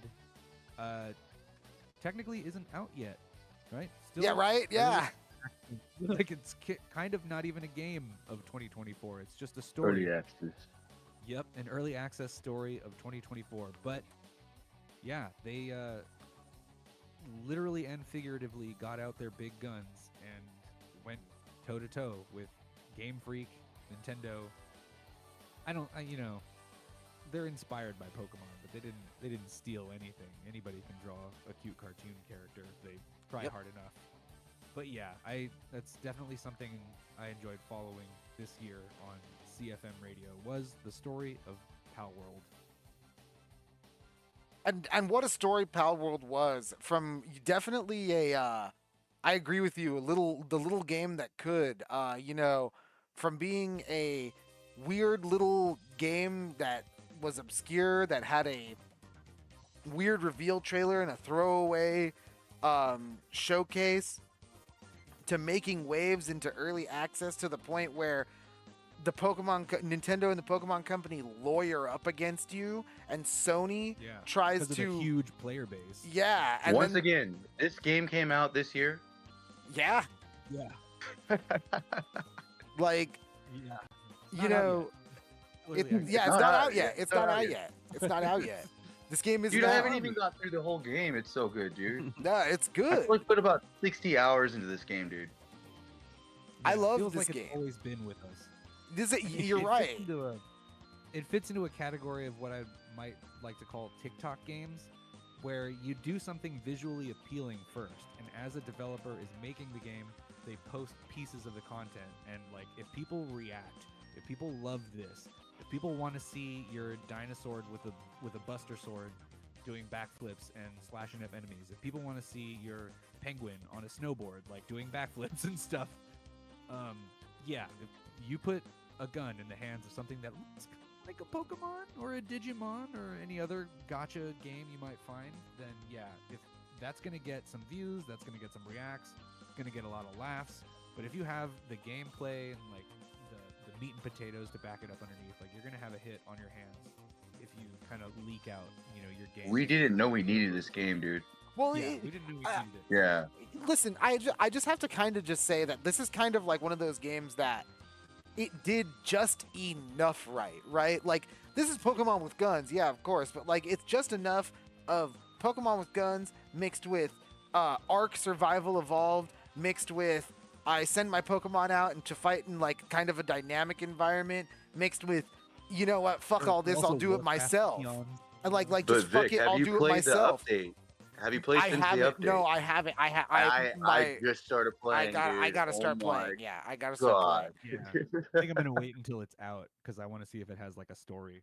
So like Dude. so definitely a game worth talking about. I think that's a really funny way to highlight it because it is a story. I agree with you. I don't think it's quite a game yet, right? Like this game could ruffle a lot more feathers. So, Sony's trying to make their own Pokemon company around this game. Like, yeah. Somebody might Smart. need it. Buy it They're out smart. next year, so we'll see. and that is Drix's story of the year 2024. And you know what? And that just leaves it with me. And I'm not even gonna drag this one out, guys, because I don't even think it's worth dragging out. I just want to mention it and move on. Can I put a stat out there? Go. Was that? No. There's 500,000 people on Twitch, right? Playing That's Marvel sorry. Rivals right now. Oh, come on. We crushed that last That is job. the population Are of they even Wyoming. watching? Oh, that's gotta be. Oh shit. And you know how many Concord. people were playing? I think they said it was like 20,000 people at the height. And they couldn't even hold 2,000 people when they actually was, you know what I mean? Yeah. No, Right, that's why Concord is a story of the year for me. Because, like, listen, here's the thing. And I just want to, again, I don't want to spend too much time on this. I just want to say one thing, and thank you, Johnny, actually, for bringing up Marvel Rivals in this context. Because when this game came out, everyone said that was kind of it for hero shooters, right? This is it. No one No, played Sony this game. said that. No one Sony said that. Well, that's not true. All IGN, all the access media, everyone was saying, "Hey, you know what, man? This game, it just released into too crowded of a market. The market just wasn't there for this game. Overwatch dominates it. Everyone has there's no room to breathe in the market. And then all of a sudden, Marvel Rivals comes out, completely shits all over everybody. And you could say whatever you want. Yeah, it has Marvel superheroes. Yeah, it's made by a Chinese NetEase company who's known for awful free-to-play monetization. Blah blah blah blah blah. Fact of the matter is, Concord came out, said fuck all that to everything. Everything is going to be merit-based and effort-based, and it just didn't have the game to back up its statement. Concord is one of those games, I don't know if anybody played it, but if you played this game, you realize how much of an identity this does not have. It feels like almost every other big budget shooter, which means that it feels good, but almost there's no oomph behind it. Call of Duty has Guardians those. of the Galaxy at home. Yeah, honestly, Guardians of the Galaxy at home. And even then, you know, Guardians of the Galaxy at home, I don't know any of these characters. The only character that you're seeing on screen that I even remotely remember is the big robot in the back because he was a vacuum robot. The giant living Roomba is the most memorable fucking character in Concord. So, you know, for me, the biggest failure in the video game industry's history so far, that has to be Story of the Year for 2024. Can I go on a tiny rant about it? I know. Do it. No. Go for it. I mean, it's fine. We're already pushing it. We pushed it out. Yeah. You break the limit, and you're like, okay, well, we're just gonna go for 12 hours now. Fuck it.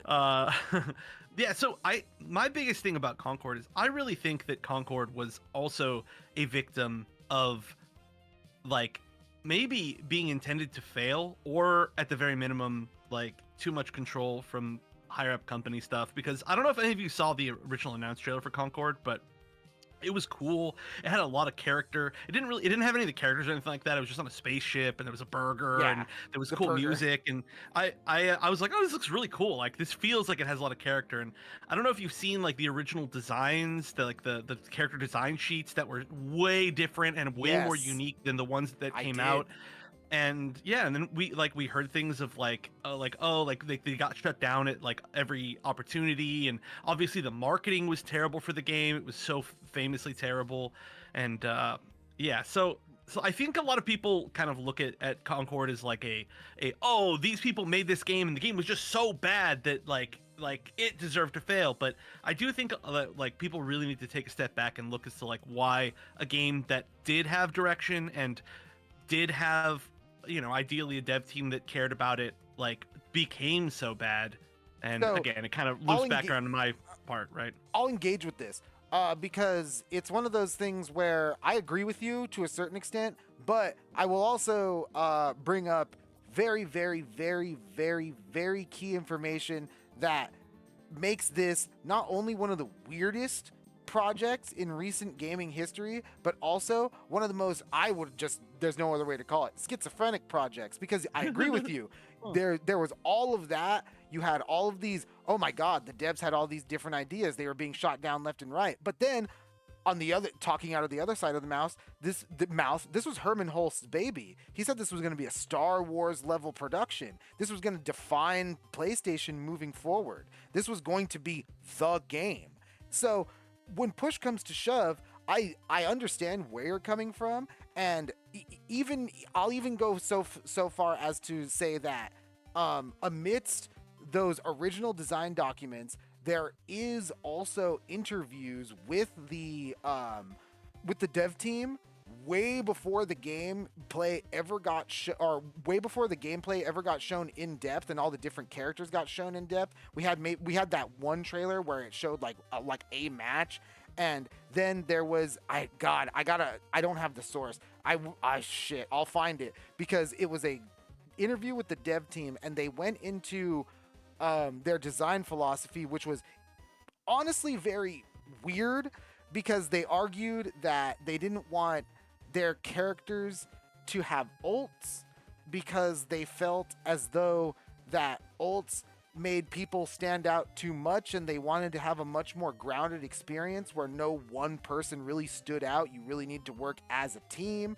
That's also why the cooldown system was the way it was. Different cooldowns didn't recharge based on time, they recharged based on kills, because if you're not playing with your team, you know, no one's Rambo, blah blah blah blah blah. And like, it just kind of, when you read it, it kind of felt almost backwards. Like, the heart is there, and I understand the vision. I just think the vision sucks and doesn't actually have an identity, because the identity of the vision is just what you're just essentially describing a shitty version of a game like Dota or Overwatch. Yeah. Like, A no one, function, not yeah, a feeling. no one's a playmaker in this game where everybody is supposed to work like a team and everyone's just a big blob going into another big blob. Very strange idea to pursue on a profound level. So again, I agree with you. There's a lot. That's why Story of the Year 2024 for me. Concord is a really, really interesting story because there's a lot of talking out of both sides of the mouth from the corporate and development side. Amazing concept art from one side. We got shut down, blah, blah, blah, blah, blah. Developer interview. We don't want any one character to stand out too much. Everyone needs to work as a team, and everyone needs to be, because you should be represented as a team for your individual skill working with the team. That's why your stuff doesn't come back and you don't have an ult, which means you can't really make a play. It's very, very strange. In the review that I ultimately did, me and Drix did, I'm playing as the character that I liked the most right now, this Rocket character, because guess what? It felt like the most unique, interesting character to play because she didn't feel really bound by all these really stupid rules that all these other characters were bound by because, I don't know, that was probably just her design. So, Concord, definitely an interesting story, definitely multi-dimensional in nature.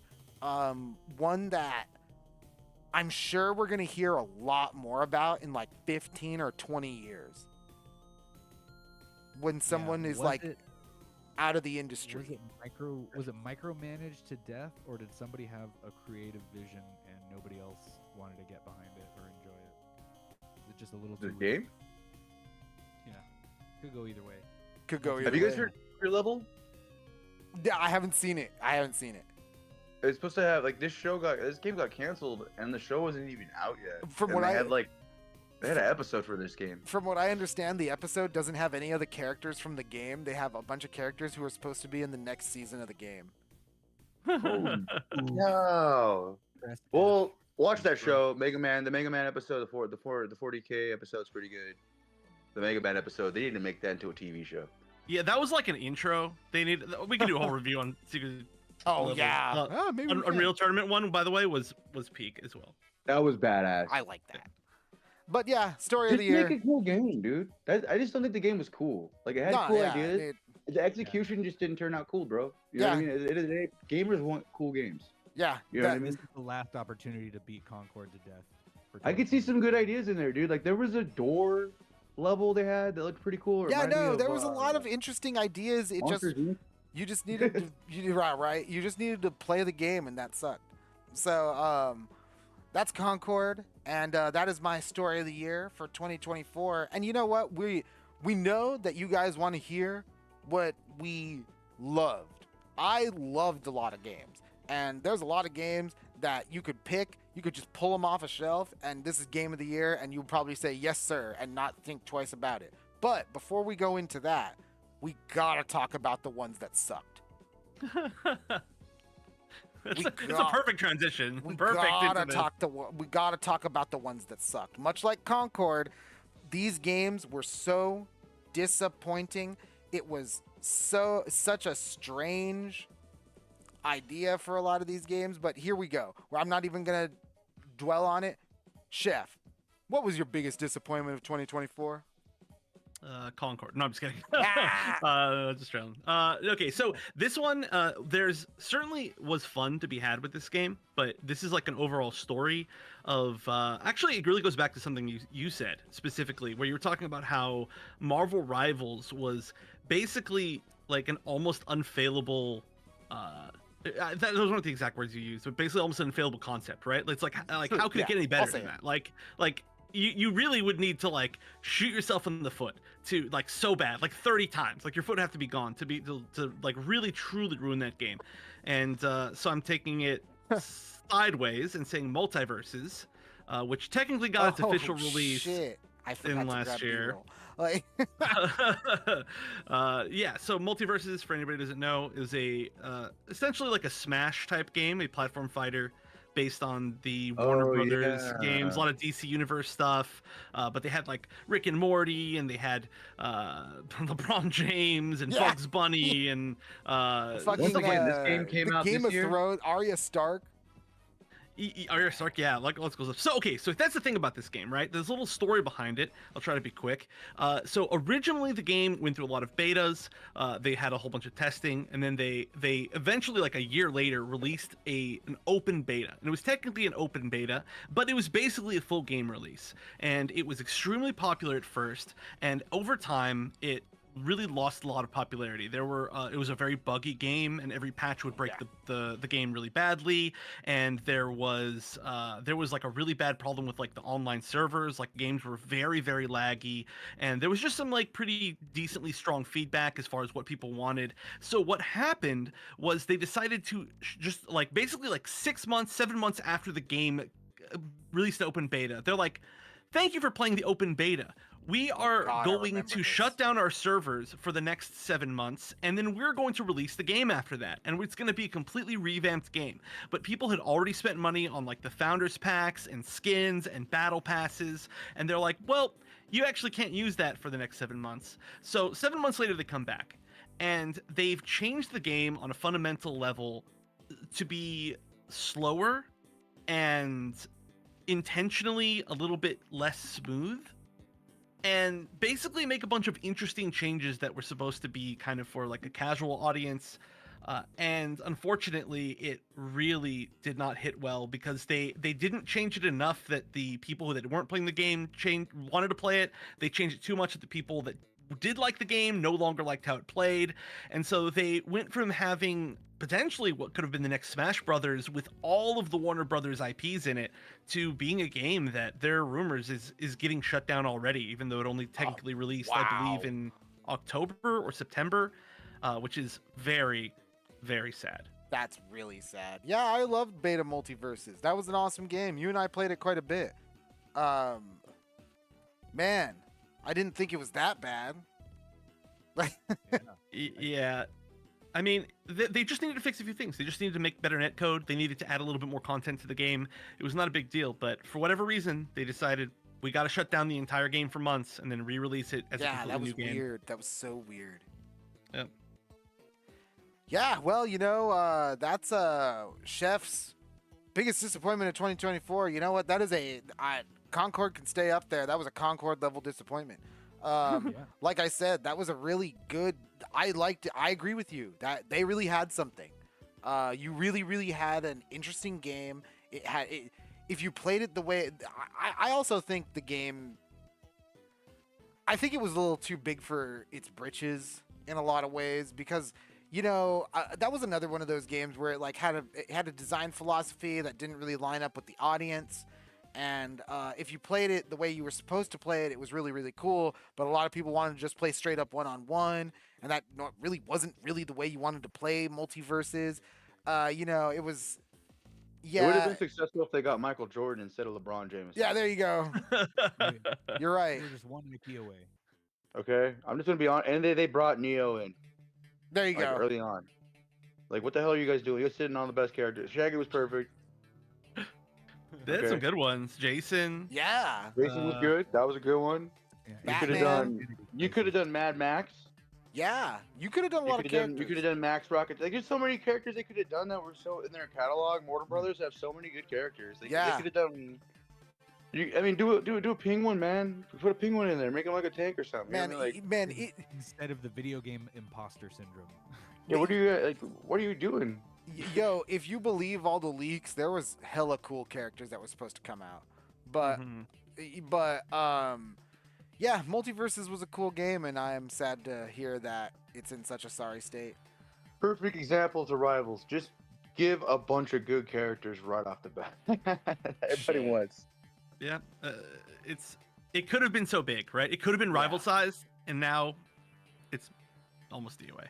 Yeah, and Stonewall C, they say need someone from the TV show Disjointed for real.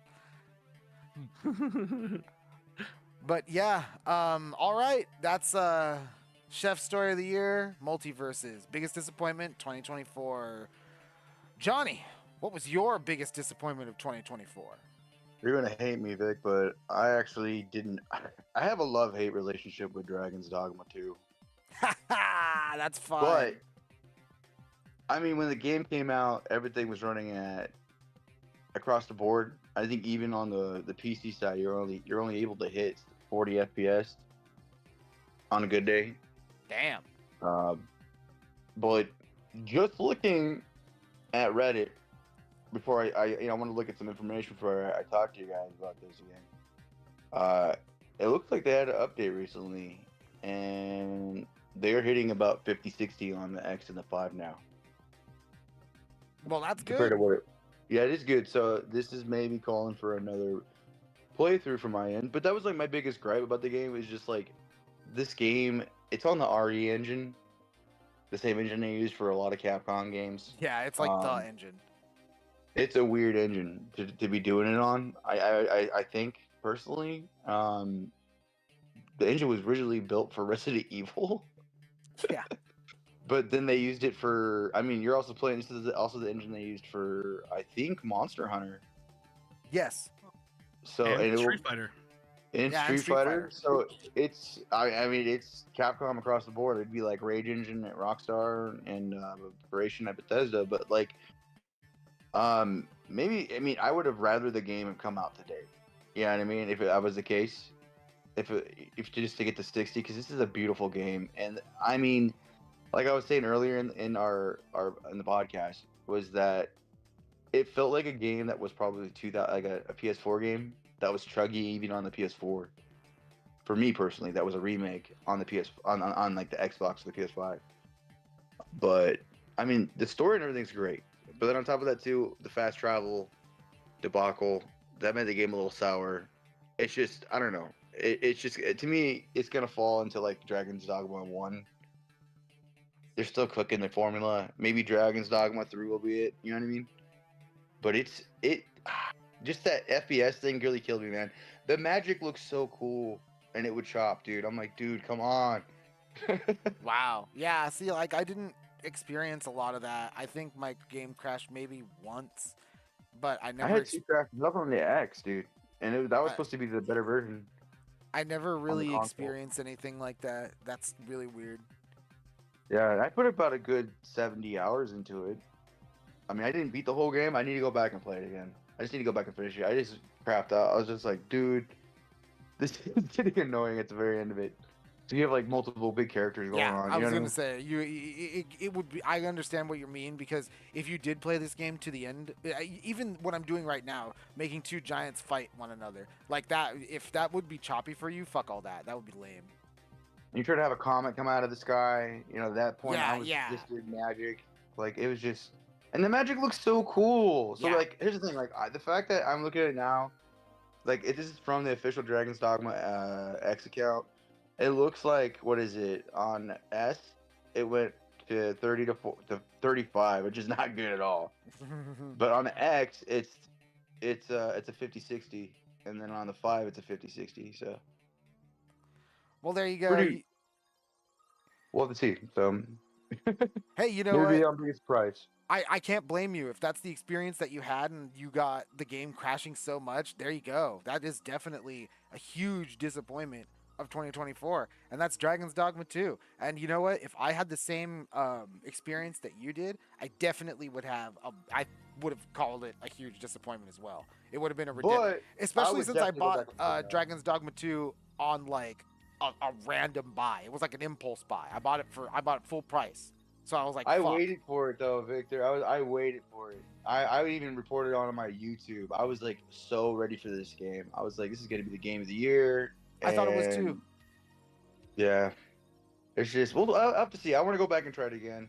If they change the FPS, I'm open to try it again, dude. Yeah, man.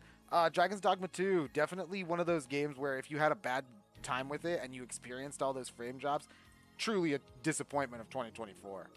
Yeah, that's a good one, Johnny. Johnnydeals' disappointment of 2024 is Dragon's Dogma 2. And now, Drix. What was the thing that sucked the most in 2024 for you in the gaming world, man?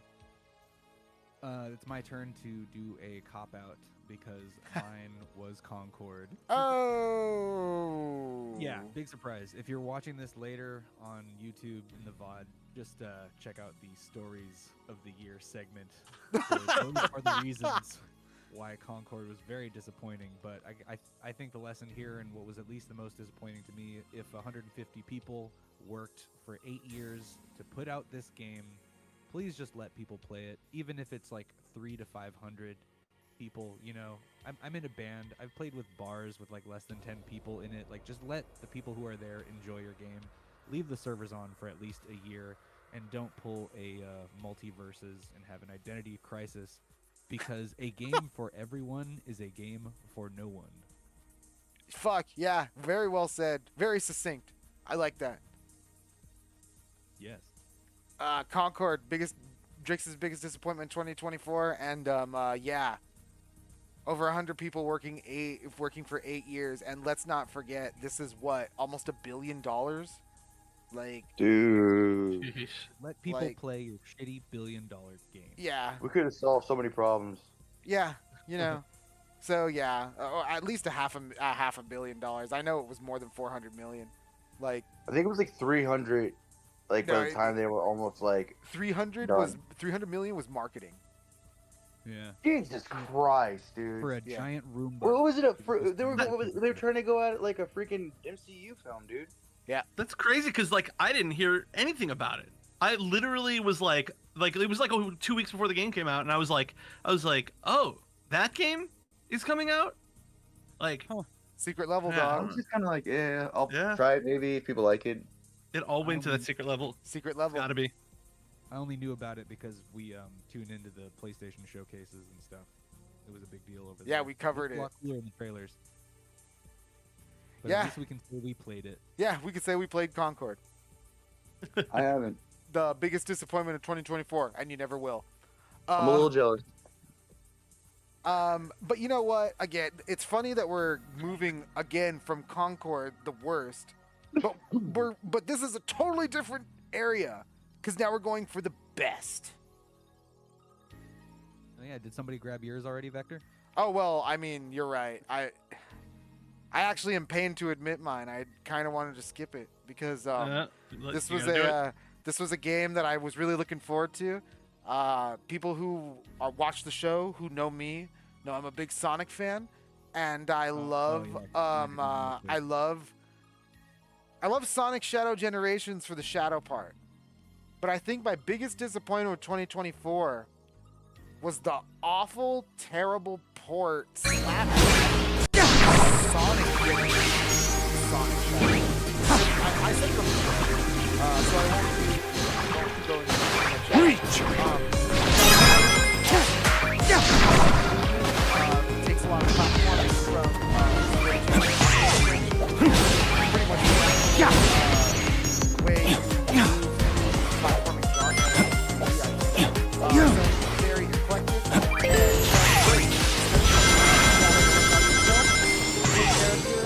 Much more focused on combat, but then you get to Sonic.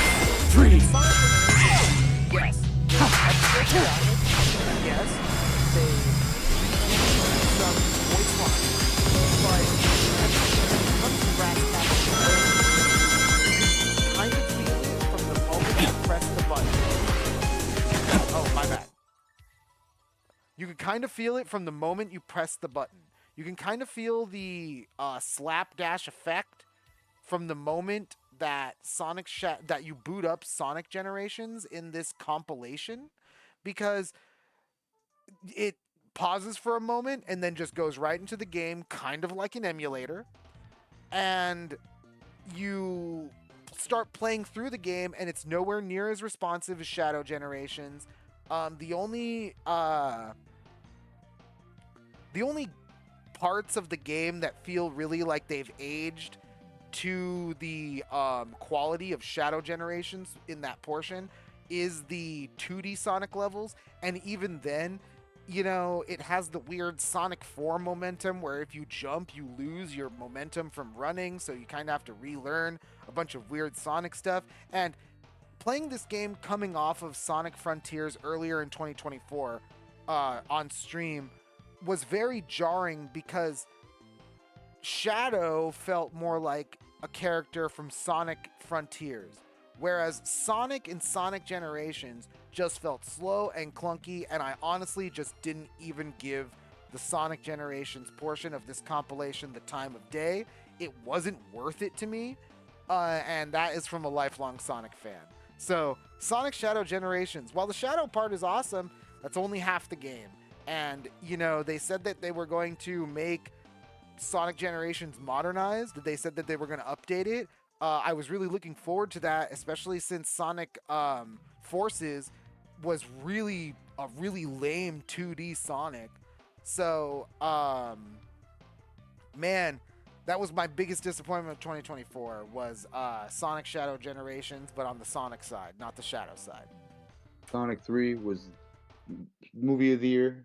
I want to say that. Peak. Haven't seen it yet. You're missing out. You need to go watch that movie. Me and my son, we love that movie. Just go watch the Pretty movie. good. Just go watch the movie and play the Shadow Generations. Play Shadow Generations because Just go play Sonic Adventures 2. Yeah, and go watch the yeah. Just go play Sonic Adventure 2 and go watch the movie because It's Sonic, like $10. Sonic Shadow Generations is like only for like the super nerd fans who really like Maybe. are into that, and like the Sonic Generations portion sucks. Biggest disappointment in 2024. Now we can move on to the good stuff. The game of the year. Game of the year. Yes. Game of the year 2025. Let's waste no time. Chef, what was your game of the year? Okay, so we were talking about this before the show, but I was literally deciding up until this exact point in time, and honestly, it's tough for me, and I'm gonna explain why it's tough for me. There are a lot of amazing games this year, and they are all so incredibly different. Like, for example, to look at look at Helldivers versus looking at Balatro versus looking at Astrobot versus looking at what's the word I'm blanking out? I'm missing a game in my head, but like there's Metaphor Refantasio. There's like every game is so incredibly different that you literally cannot compare some of them, especially with Balatro. So I'm just gonna go with what game I personally enjoyed the most this year, and that was another indie game that's also not very well known probably, but it's Lorelei and the Laser Eyes. Oh. Yes, interesting pick. And it is a not super long sort of horror, atmospheric horror-ish. Not super horror, but it has some horror aspects. Kind of survival horror puzzle game, if that makes sense. And it's by a dev that did previously a game called Sayonara Wild Hearts, if anybody's heard of that, which is another one of my favorite games of all time. I didn't even realize.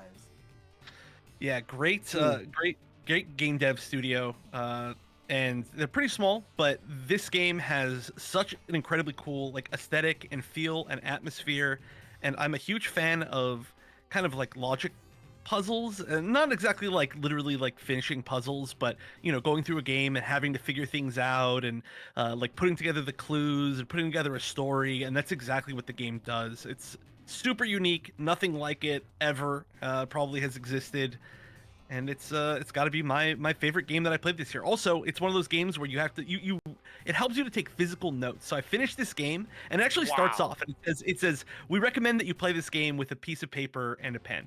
And I had a literal notebook with like 10 pages of handwritten notes to get through this game. So cool. It is. I love it. I love games where you can figure things out yourself, and it makes you feel super smart for finishing them. And certainly, it was a close one there, but I love that game. So unique. Well, wow. This is actually one of those games that I really was looking forward to myself, but I skipped. I decided against it. It was this game and another game that I really wanted to play this year was Indica. And I just didn't get the chance, like at all. I just didn't get the chance to play Indica, and I didn't get the chance to play Lorelei and the Laser Eyes. And these were the games that I really wanted to play this year. I'm happy that you played it, because if that's how this game is, I have to play it ASAP. Like, yeah, that's so cool. Another one of those games. It's similar to like mouthwashing in a way where you will. It's like a game that sticks with you, and it's definitely going to stick with me for like years to come. Have anyone else played Lorelei and the Laser Eyes? Oh, I'll have to check this out. Yeah, like, wow. All right. Yeah. The Lorelai. vibe is vibing. It's cool vibe, cool music, cool aesthetic. Lorelai and the Laser Eyes. Wonder Chefs. Game of the Year 2024. Game of the year. And now we're going to move on to Johnny. Johnny, what was the best game you played this year, dude? Indiana Jones and the Great Circle. Oh, My game of the year. Late entry.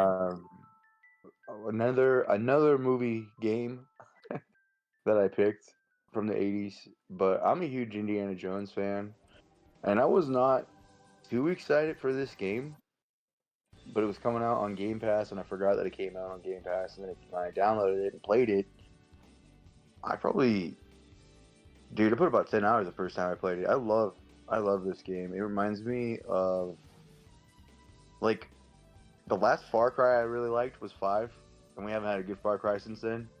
It's been a couple of years. But this game is like literally like a Far Cry and Indiana Jones had a baby.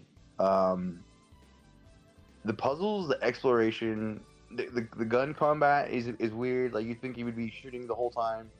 No, you're going around and you are hitting Nazis over the head with machine gun shovels, like the actual Vatican in 1937, at the height of Mussolini. The dictator makes a freaking cameo. Like, you go to the Himalayas, you go to Shanghai during the war of 37, you go to Cairo, you go to Iraq. I would say the villain is really good. The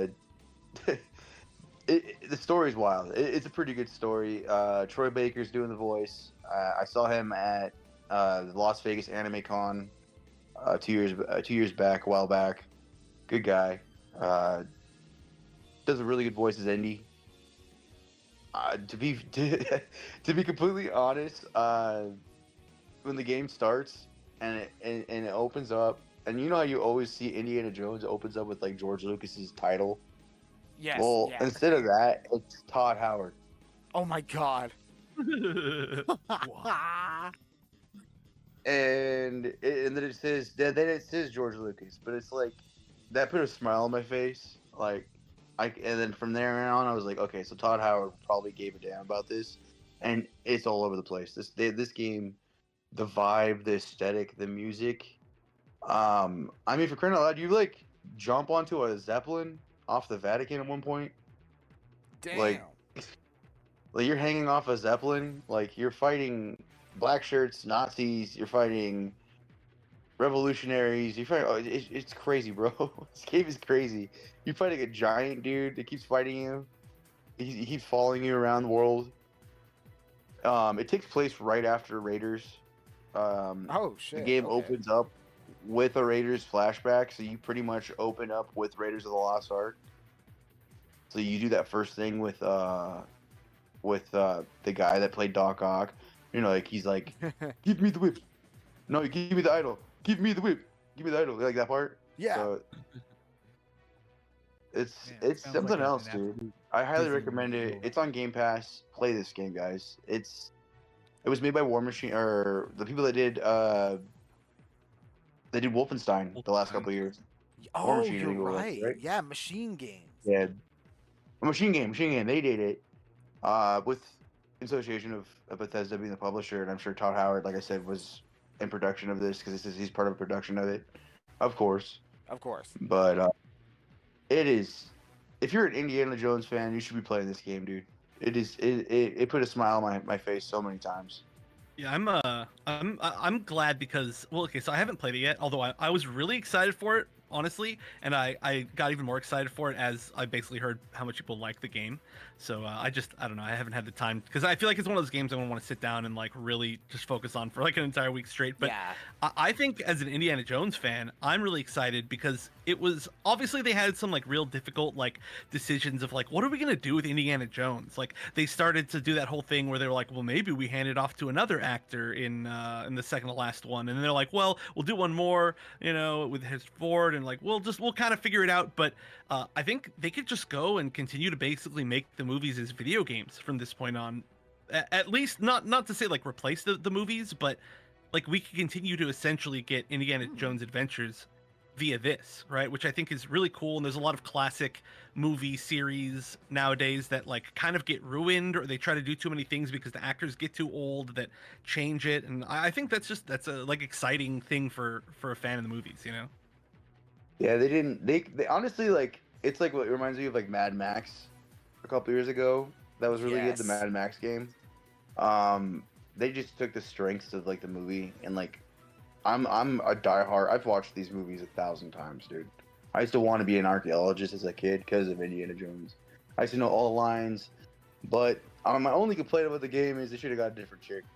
She's too much like Miriam, and like there is even a letter from Miriam. It's really sad in the beginning of the game because like when they split up and you're like, oh, dude. But besides that, like, dude, it's a good ass game.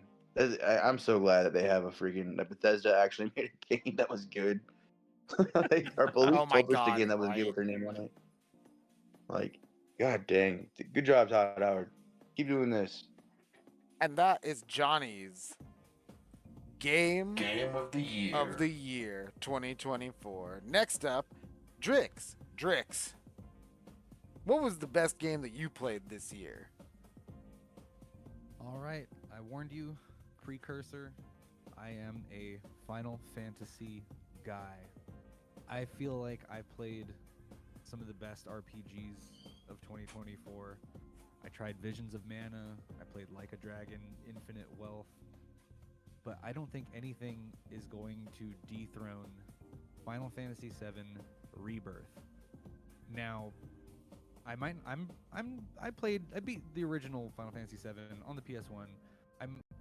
As many people are who played that one, I might not be the biggest fan of some of the creative liberties they've taken with the storyline and stuff, and some of the B-roll. You'll see Cloud and Zack together, and that in the opening title sequence was like, what the fuck? What is going on? Jarring. I didn't even finish the first part of the remake, but first and foremost, the soundtrack I am just absolutely swooning over. Like Nobuo Uematsu, doing the compositions and stuff. He's the reason I like classical music. But then they really take it a step beyond, and they do all these crazy remixes and like hip hop inspired stuff. They know how to like shred with a guitar. The environments are beautiful. The graphics are amazing. I thought Yakuza knew how to switch back and forth between being really campy and humorous and then all of a sudden getting really dramatic and intense, and then having like the cinematography and thing. It's like everything I loved about other RPGs, Final Fantasy VII Rebirth really just takes to the next level. And I didn't play Astrobot, I didn't play Black Myth, Wukong. Man, I think if you're gonna own a PS5, like Final Fantasy VII Rebirth is definitely like a must-play for PS5 owners. Wow. I think it's just the production value is stellar. It like raises the roof, and it really walks the line because Visions of Mana was really action RPG, really fluid battles. Like a Dragon is like super turn-based. So while they're both great games, Final Fantasy somehow the combat system, the way they've tuned it for the 7 remake series, in Rebirth, it's the right balance between like I'm being strategic with my party, and I can pause the battle and make my teammates do stuff, but I can also just go ham and swing away like it's Dynasty Warriors at the same time. absolutely fantastic game. And I wanted to pick something that I really dove into and played this year instead of just the collective consensus as to what was good, like Wukong or Astrobot. But yeah, didn't get to Stellar Blade, didn't get to Sandland. But Final Fantasy VII Rebirth, to me, just raised the roof on the quality of games and like what you can expect from like a AAA title today. Did you finish it? Oh no. Where did you leave off at? I'm just riding chocobos right now. Yeah, I'm at the Gold Saucer. I got lost in the Gold Saucer. Oh man, Like, I am looking forward so- to that. So this is it's really interesting to me because Drix, you did, I think, play for the most part the best RPGs of the year, and at the He end did. of the day, this still came out on top. So it was one of the like I love metaphor, you know, that is amazing. And if you've ever played a Persona, like you got to play Persona if you like RPGs. If you love that, you're gonna love Metaphor Sona, you know, Fantasio. That was awesome. That easily could have been my other Game of the Year pick, but that 7 Rebirth, man, that Square Enix just shut up. The and take combat, money. dude. That combat was good. The combat, the atmosphere, the original waifu, you know, Tifa for me. Oh yeah, anyway. Tifa. yeah, like I mean, Chef, did you play? 1500 to The 1000. open job system. Wait, Chef, did you play They already have the- FF7, The remake or the Rebirth? You see, you simply cannot say FF7 You're right, anymore. you're right, That's you like that's can't, like you 12 can't. games. Yeah. No, so Yeah, I didn't Rebirth. play the original Not because Rebirth. I'm sorry, I played the original, but I didn't see. I did it now. I didn't play the first remake because I did not have the console at the time. So I watched somebody play it, and then I watched that same person play the next one as well. But I've watched a lot of people play it because I'm also a huge Final Fantasy person. I just didn't have the console when it came out, so I mean, it's everything seems amazing to me. I'm a huge fan of all the Final Fantasy VII media, and yeah, I mean everything's perfect. It's like everything that you could possibly dream for or ask for in a dream of Final Fantasy fans. And you know what? That it impressed me. Like I said, Drix played pretty much all the best RPGs of the year. This one still came out on top. I think that speaks volumes because including in this year, Drix also played through for the first time Earthbound live on stream. So Oh yeah. so you know, even he played some of the best RPGs out there. You're and like, crazy, bro. you know, like this That's a game long game. is in this game stood out that much. Drix's Game of the Year 2024 is Final Fantasy VII Rebirth. Game of the year. Drix, respect for finishing Earthbound, by the way. Thank Just you. like him, he gave me Was my pleasure. props for finishing 6. Final Fantasy 6. I gave him props for Earthbound. Yeah, I hope 6 gets the remake treatment next. Dude, That'd be sick. They'd have to go That weird is with like- it. a good game, dude. 6. I want to go back and play 6. That's like another one of those We'll games I take want to go another back. 10 year. Yeah, right. I put 6 months into that game. So it comes down to me and Game of the Year this year. Listen, I played a lot of good games. I didn't get to play Astrobot, but I played some Stellar Blade. I played I played a lot. I played Balatro. I played a lot of these games that people would consider Game of the Year. I liked a lot of them. I played a lot of them. A lot of them stuck with me, Balatro especially. I definitely think that if the game that I'm about to say did not come out this year, I actually would pick Balatro because it's just the game that I kept playing. I just kept Rivals. going for it. It's not. But this game came out towards the beginning of the year. Unfortunately for me, kind of flew under the radar, but it's from one of my favorite studios, and it's one of my favorite styles of games. And that game is Unicorn Overlord. Oh, yeah. So, Unicorn Overlord is a strategy RPG where you take the role of Prince Elaine, and you have grown up knowing you're a prince, but in a far-off land from your own kingdom, because your destiny is to one day retake the land that was once yours. And you actually play through your mother, the queen of the land, being overthrown. So you have from the jump, the game grips you, gives you personal stake in the story, and then allows you to grow with the protagonist as he travels back to his homeland and retakes it and essentially rallies the forces of the world against an evil emperor who's way, way, way more than he seems. And it's an incredible, for me, it was an incredibly emotional game. There's a lot of, some people might say it's pretty tropey, and there are definitely points where it leans into its anime tropiness.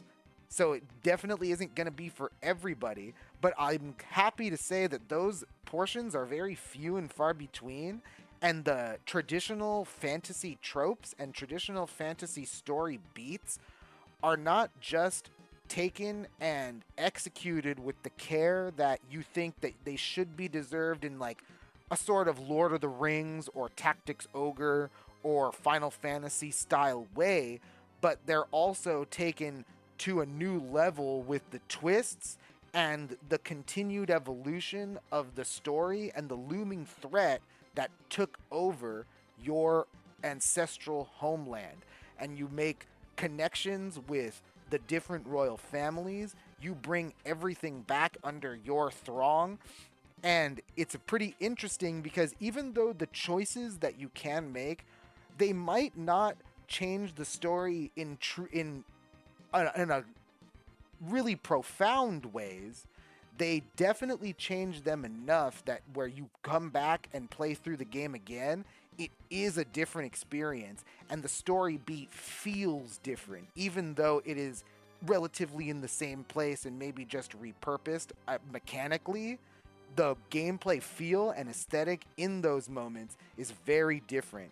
The way that you can spread, not just that, the way that the game allows you to plan out your tactics. It's an auto battler, so you mainly play it. You don't really play the combat, you play the map, and there's a lot that you get to play in the map in this real times with pause environment.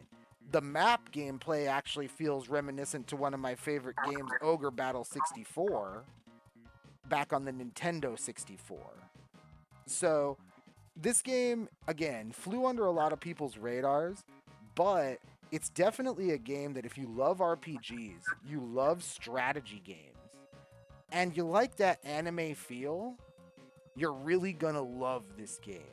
Because there's a lot to it, you could easily get lost in it, and a lot of the strategic thinking that you need to engage with feels really rewarding as you're maneuvering it and as things are happening in a real-time way. Because after it's only real-time with pause on the map. After a certain point, you have to let that strategy fly. See, I think it's interesting that you mentioned that it has like anime tropes, because I actually feel like one of the things that I like the most about it, which great pick by the way, is that I feel like tactics games, because it's so primarily Fire Emblem now, and nothing against Fire Emblem, but the past two Fire Emblems have become like more and more anime-ish, right? Like very, very anime tropey, which is totally fine.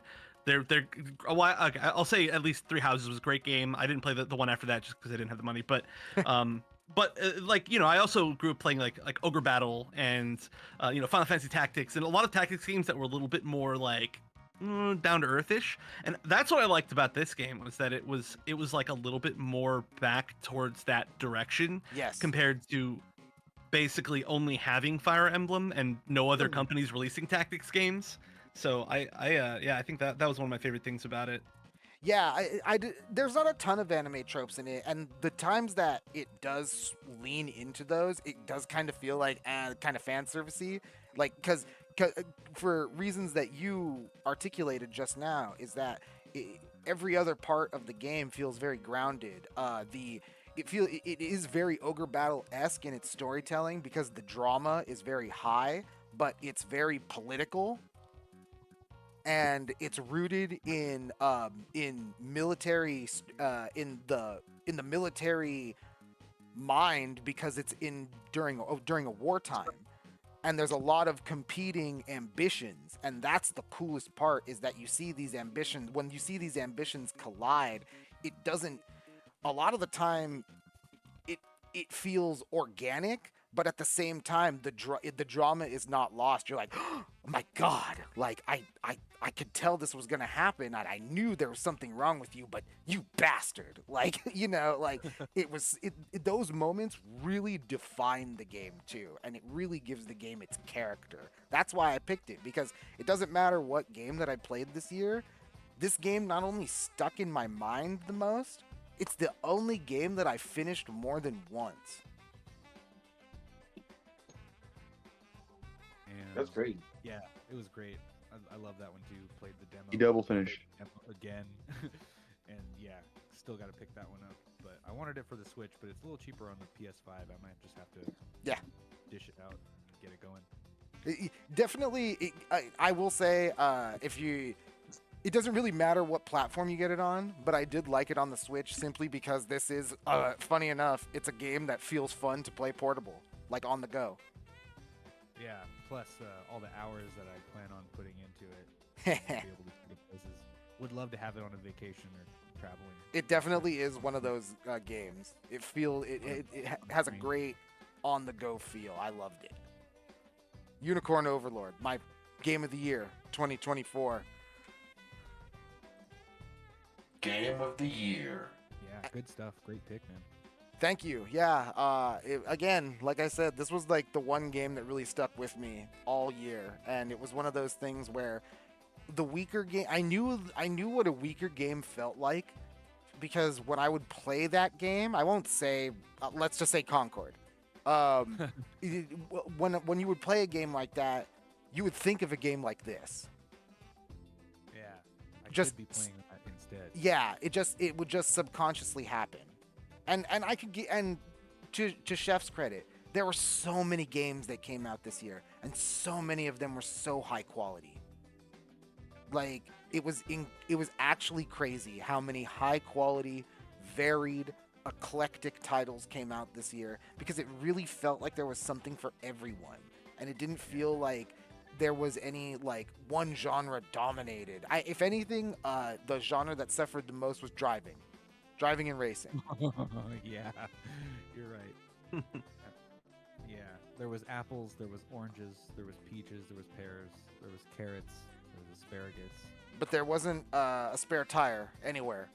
Everybody's still playing Truck Simulator or something. And Mario Kart 8. Yep. Speaking of Mario Kart 8, I think they're going to be announcing a Switch 2 tomorrow, boys. Ooh, I think so too. If the leaks are to With be Mario believed, Kart 9. If the leaks are to be believed, that is definitely something that might be happening tomorrow. But what's happening right now is we have to say goodbye. This show has gone far longer than we have ever planned, but I'm happy that we got here, because all of these, again, I don't think I would have a problem with it going on for another hour if I could, because I just love talking about these games, and this year was 2024 was a really good year for the games, and this year already is starting off on a crazy note. This Friday, Dynasty Warriors Origins comes out. I don't know if any of you played the demo for that one, but it was awesome. Yeah. I've heard good Dude, things. next month, dude, Civilization 7 and Monster Hunter Wilds. That's crazy. Wilds, I'm looking forward to that. I'm looking forward to my life disappearing. Yep. I'm looking Beta, forward to Civilization 7. Wild beta, February, right? Yeah, it's like right before release, right? It's like the very start of the month, I think. I don't know. I don't remember. It comes out the 17th, and I think Civilization comes out on the 11th. So I'm having a hard time which one I'm going to buy first. Shit. It's either way, 1 year of awesome games right into another year of awesome games. Seems like we're going to be nicely preoccupied for the next year, boys. Yeah. Tune in if you want to watch the History Channel on my channel. Yeah. Or the slightly different history where you kill everybody. Yeah. Might. Well, It might. I mean, I like that. I like to use democracy through. I like strength through power. Power through strength. Culture and economy. Culture victory. Hey, I'm actually pretty good with them science wins. The first time I did it was Korea, then Saladin, and then I did it with Germany once. Nice. Yeah. We'll definitely keep you in tune with all the new releases here on CFM Radio in much more condensed shows, but we'll probably cut up all these categories and get them up on YouTube soon for you to enjoy later when we're not live. But thanks for sticking around. If you stuck around. Thank you Johnny. so very much to our guests. Really quick, right before we go, for everybody, Chef, where can we find you? Wonder Chef Cooks on everywhere: Twitter, Blue Sky, Twitch, YouTube, everything. I don't use all those, but I'm there. TikTok for one more day. Yeah.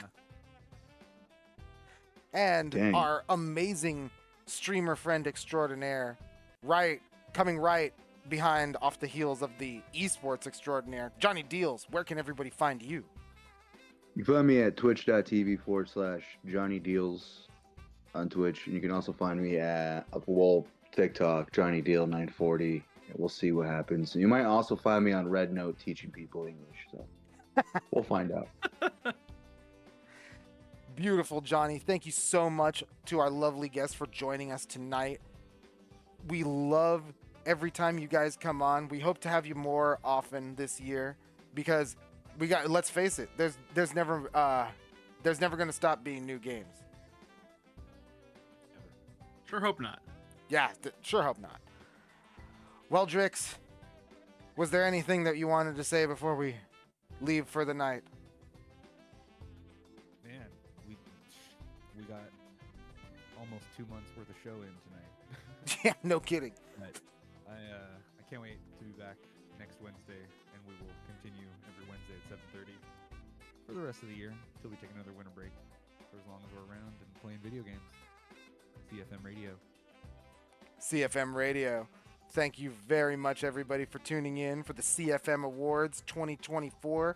We look forward to everybody tuning in on 2025. Thank you for sticking with us through all the technical difficulties that just happen to be going on in California. We apologize for all of it, but thank you, everybody, for sticking with us and tuning in. Like Drix said, we'll have all of these categories chopped on up and put up on YouTube for your perusal.